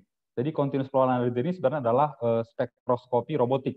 Jadi mungkin selama ini ibu-ibu menggunakan Bapak Ibu menggunakan spektro ya. Jadi mungkin kayak misalnya pencampuran atau pemanasan atau ekstraksi solvent atau mungkin untuk digest atau distilasi itu biasanya kita gunakan di luar. Setelah kita gunakan di luar, baru kita kemudian masukkan sampel kita ke instrumen spektrofotometer. Nah, untuk dari brand Scalar ini, untuk Sun Continuous Flow Analyzer-nya itu semuanya sudah dilakukan secara robotik. Jadi kita hanya perlu menyiapkan reagen dan juga sampelnya gitu. Jadi nanti mulai dari dilution, mixing, heating, solvent extraction atau ion exchange column ataupun UC digestion, distillation semuanya dilakukan di alat. Jadi ketika kita sudah mempersiapkan untuk larutan-larutannya dan sampelnya, kita bisa atur untuk di software-nya dan kita running, kita bisa tinggalin. Nanti kita bisa tinggal lihat hasilnya aja. Jadi semua pekerjaan yang kita lakukan selama di luar bisa kita pindahkan ke dalam alat ini, ke robotik ini. Nah, alat gambarnya ini nih, yang di tengah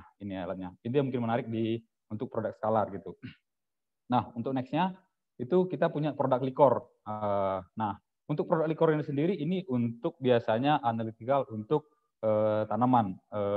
Misalnya untuk riset tanaman, karena terdiri dari beberapa yang menarik di sini mungkin adalah portable photosynthesis system atau porometer fluorometer gitu. Jadi porometer fluorometer ini berada di bawah photosynthesis system. Jadi mungkin kita mau untuk mencoba melihat stomata conductans ataupun mungkin chlorophyll fluorescence, biasanya kita menggunakan porometer ini dulu karena dia handheld ya, yang ini alatnya Bu, Bapak Ibu sekalian. Nah ini alatnya. Jadi dia handheld, kita bisa bawa ke lapangan untuk mengumpulkan beberapa informasi mungkin sebelum kita lakukan di fotosintesis sistem ini untuk analisa berikutnya gitu. Nah, sebenarnya dua-duanya juga bisa handheld, ini bisa dibawa gitu. Cuman mungkin data yang kita butuhkan itu lebih banyak kita dapat di fotosintesis. Jadi fotosintesis sistem banyak sekali yang bisa kita dapatkan data-datanya dari tanaman yang kita ingin teliti seperti mulai dari CO2, H2O, fotosintesis pertamanya, fotosintesis keduanya gitu. Jadi kita bisa ketahui semuanya. Dan juga seperti alat lain seperti leaf parameter untuk mengukur luas daun, plant canopy analyzer untuk mengukur luasnya sebuah tanaman gitu. Jadi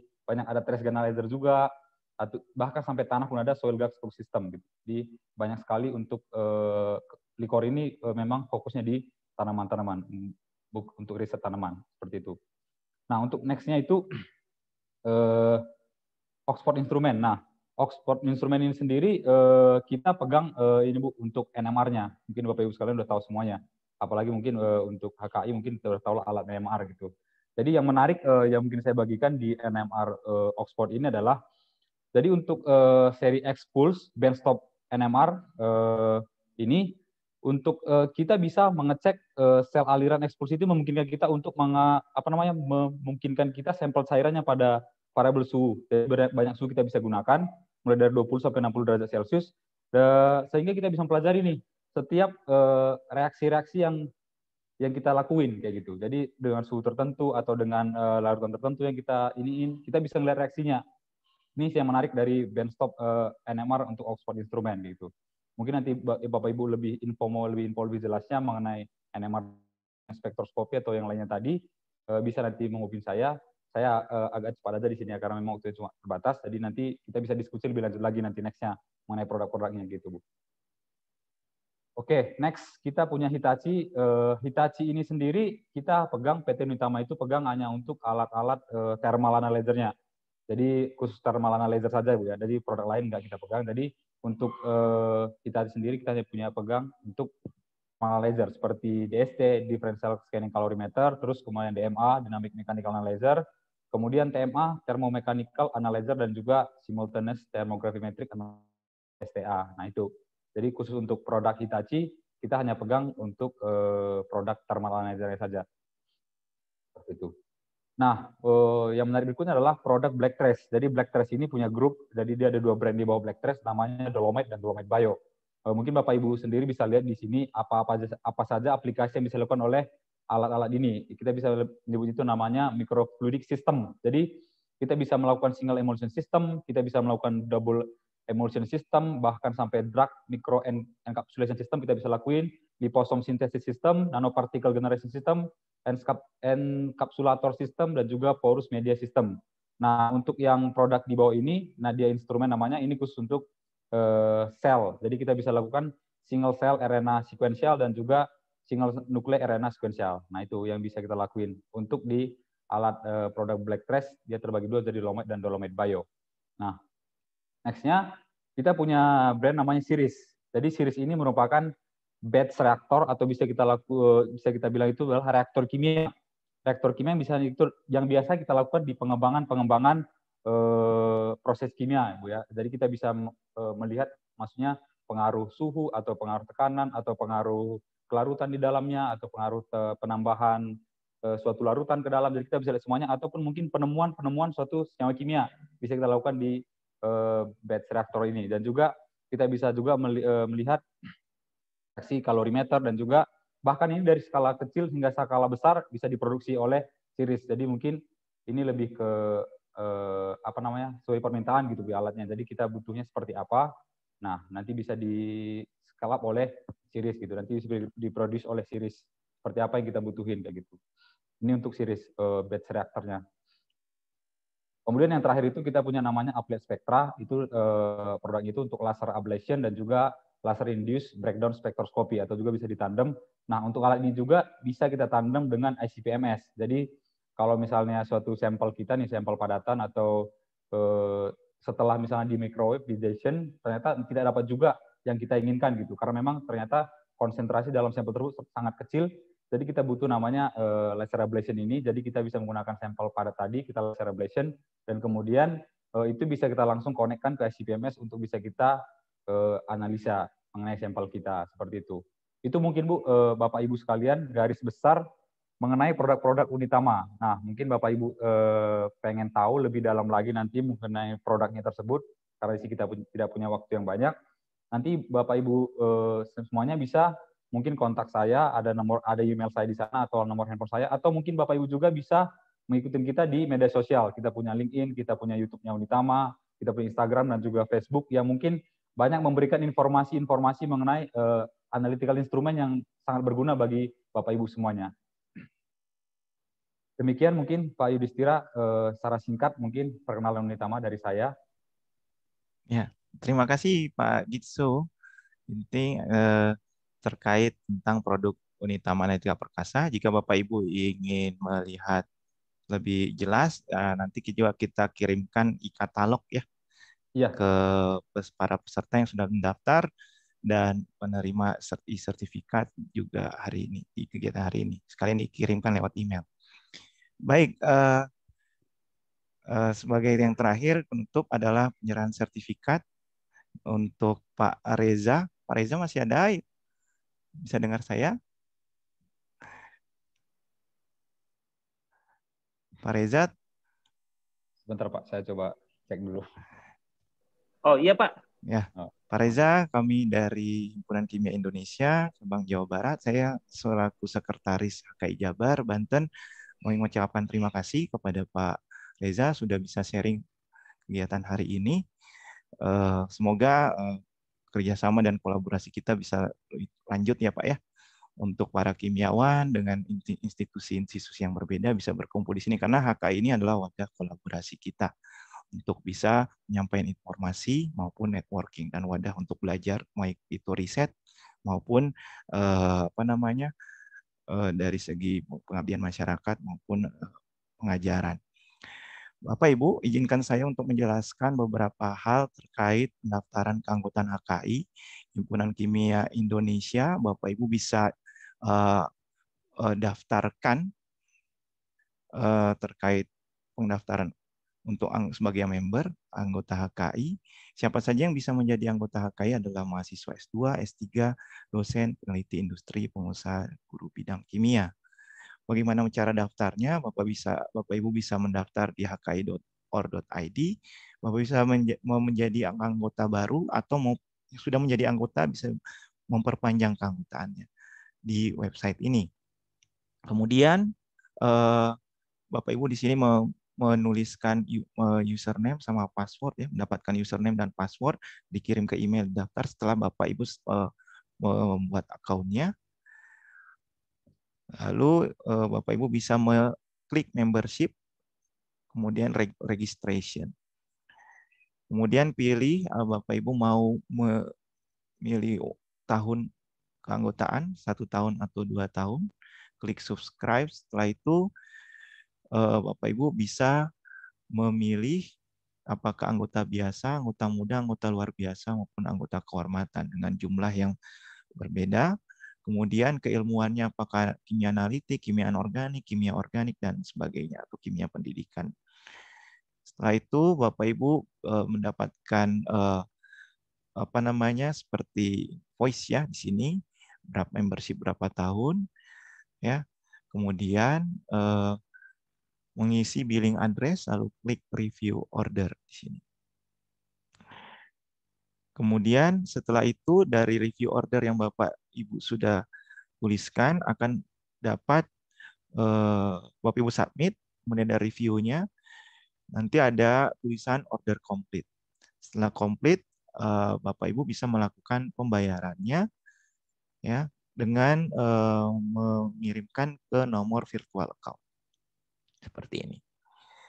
Setelah itu, karena ini menunggu 200 orang baru dikonfirmasi ada konfirmasi nanti dari email. Kemudian Bapak Ibu akan mendapatkan kartu HKI seperti ini, kartu Tapcash. Ini bisa dipakai yang bekerja sama dengan BNI terkait Tapcash-nya untuk kartu HKI. Ini beberapa informasi tentang kami, Himpunan Kimia Indonesia Cabang Jabar Banten, baik website, email maupun kontak person langsung ke WhatsApp kami atau terkait juga dengan membership. Dan Bapak Ibu juga bisa menyaksikan rekaman kegiatan ini di YouTube channel kami HKI Jabar Banten. Dan kegiatan-kegiatan lainnya ya terkait HKI Jabar Banten.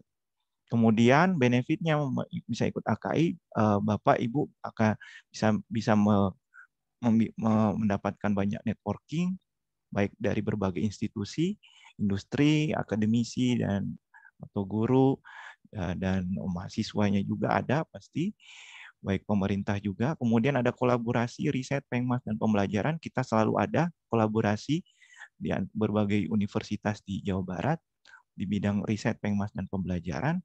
Kemudian ada diskon kegiatan HKI seperti ini. Bapak Ibu tidak perlu membayar untuk anggota HKI di forum-forum ilmiah seperti ini.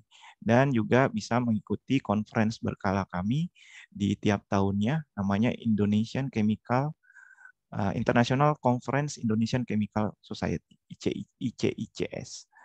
Di situ bisa melakukan conference dan publikasi, insya Allah akan dilakukan tahun ini di Mataram ya. Entah daring atau nanti kita akan diinfokan lebih lanjut. Oleh karena itu mari bergabung dengan kami Himpunan Kimia Indonesia. Next kegiatan HKI Jabar Banten Online Talks yaitu terkait docking based virtual screening in drug discovery. Di sini kita akan diskusi terkait docking molekuler untuk drug discovery terkait softwarenya, bagaimana tahap-tahapnya, mungkin lebih ke demo ya, dan terkait diskusi juga. Jadi bisa sebagai workshop, tapi workshopnya lebih ya kita diskusi. Jadi Bapak Ibu harus sudah punya dan sudah memiliki programnya, softwarenya terlebih dahulu sebelum sini. Karena kita sudah akan membahas terkait seperti ini tadi ya, sudah memahami ICP-OS, jadi lebih ke apa yang akan dibahas lebih spesifik ya terkait programnya. Kemudian kita juga akan ada webinar HKI Jabar Banten edisi 15 terkait kode etik bagi kimiawan Indonesia. Itu tanggal 23 April 2021 jam 2 sampai jam 4 di Zoom dan live streamnya HKI Jabar Banten. Ini kerjasama dengan ITB dan ITERA. Untuk yang tadi kerjasama dengan Telkom University, HKI Jabar Banten, dan Kimia FSI Unjani. Baik, terima kasih untuk tim daring HKI Jabar Banten. 2021 ada Pak Ahmad Muzakir dari UPI selaku Ketua Himpunan Kimia Indonesia Cabang Jawa Barat, Banten. Kemudian saya sendiri dari ITB, kemudian Pak Ari Hardian, kemudian Pak Diki Firmansyah, Pak Ari Aryan dari Unjani, Pak Diki dari ITB, Bu Ida dari UIN Sunan Gunung Jati Bandung, Muhammad Fatur Rahman dari Universitas Pakuan, Bu Riza dari Universitas Garut, Bapak Eko Prabowo dari UIN Sunan Gunung Jati Bandung. Terima kasih sudah terselenggarakan kegiatan hari ini. Terima kasih kepada HKI Jabar Banten, dan PT Unita Manetika Perkasa terkait kegiatan hari ini sudah berjalan dengan lancar. Terima kasih juga Pak Reza, dan bagi peserta yang akan mendapatkan sertifikat, insya Allah H+2 maksimal akan dikirimkan ke email masing-masing beserta e-katalog dan PDF materi dari Pak Reza. Baik, terakhir kita foto bersama. Bapak Ibu, silahkan bisa memvideokan ininya. Di sini ada 2 slide ya. Videokan zoom-nya. Untuk yang masih ingin bertanya, silakan nanti bisa hubungi. Tadi saya sudah share di CV-nya Pak Reza, ada email dan ininya ya, nomor handphonenya. Baik, saya mulai ya Bapak Ibu. Untuk yang pertama, yuk silakan dibuka videonya. Oke, yang pertama dulu. 1, 2, 3. Baik. Terima kasih. Kemudian yang kedua. 1, 2. Ayo dibuka yang belum. 1. Kalau yang kedua. 1, 2, 3 ya. Walaupun mungkin ada yang lagi di luar. Baik, terima kasih.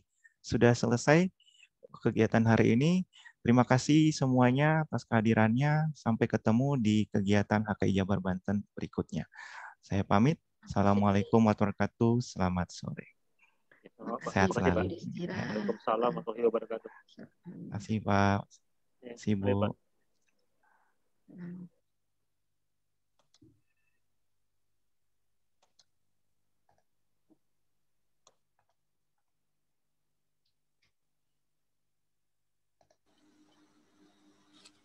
Sehat-sehat Yudis.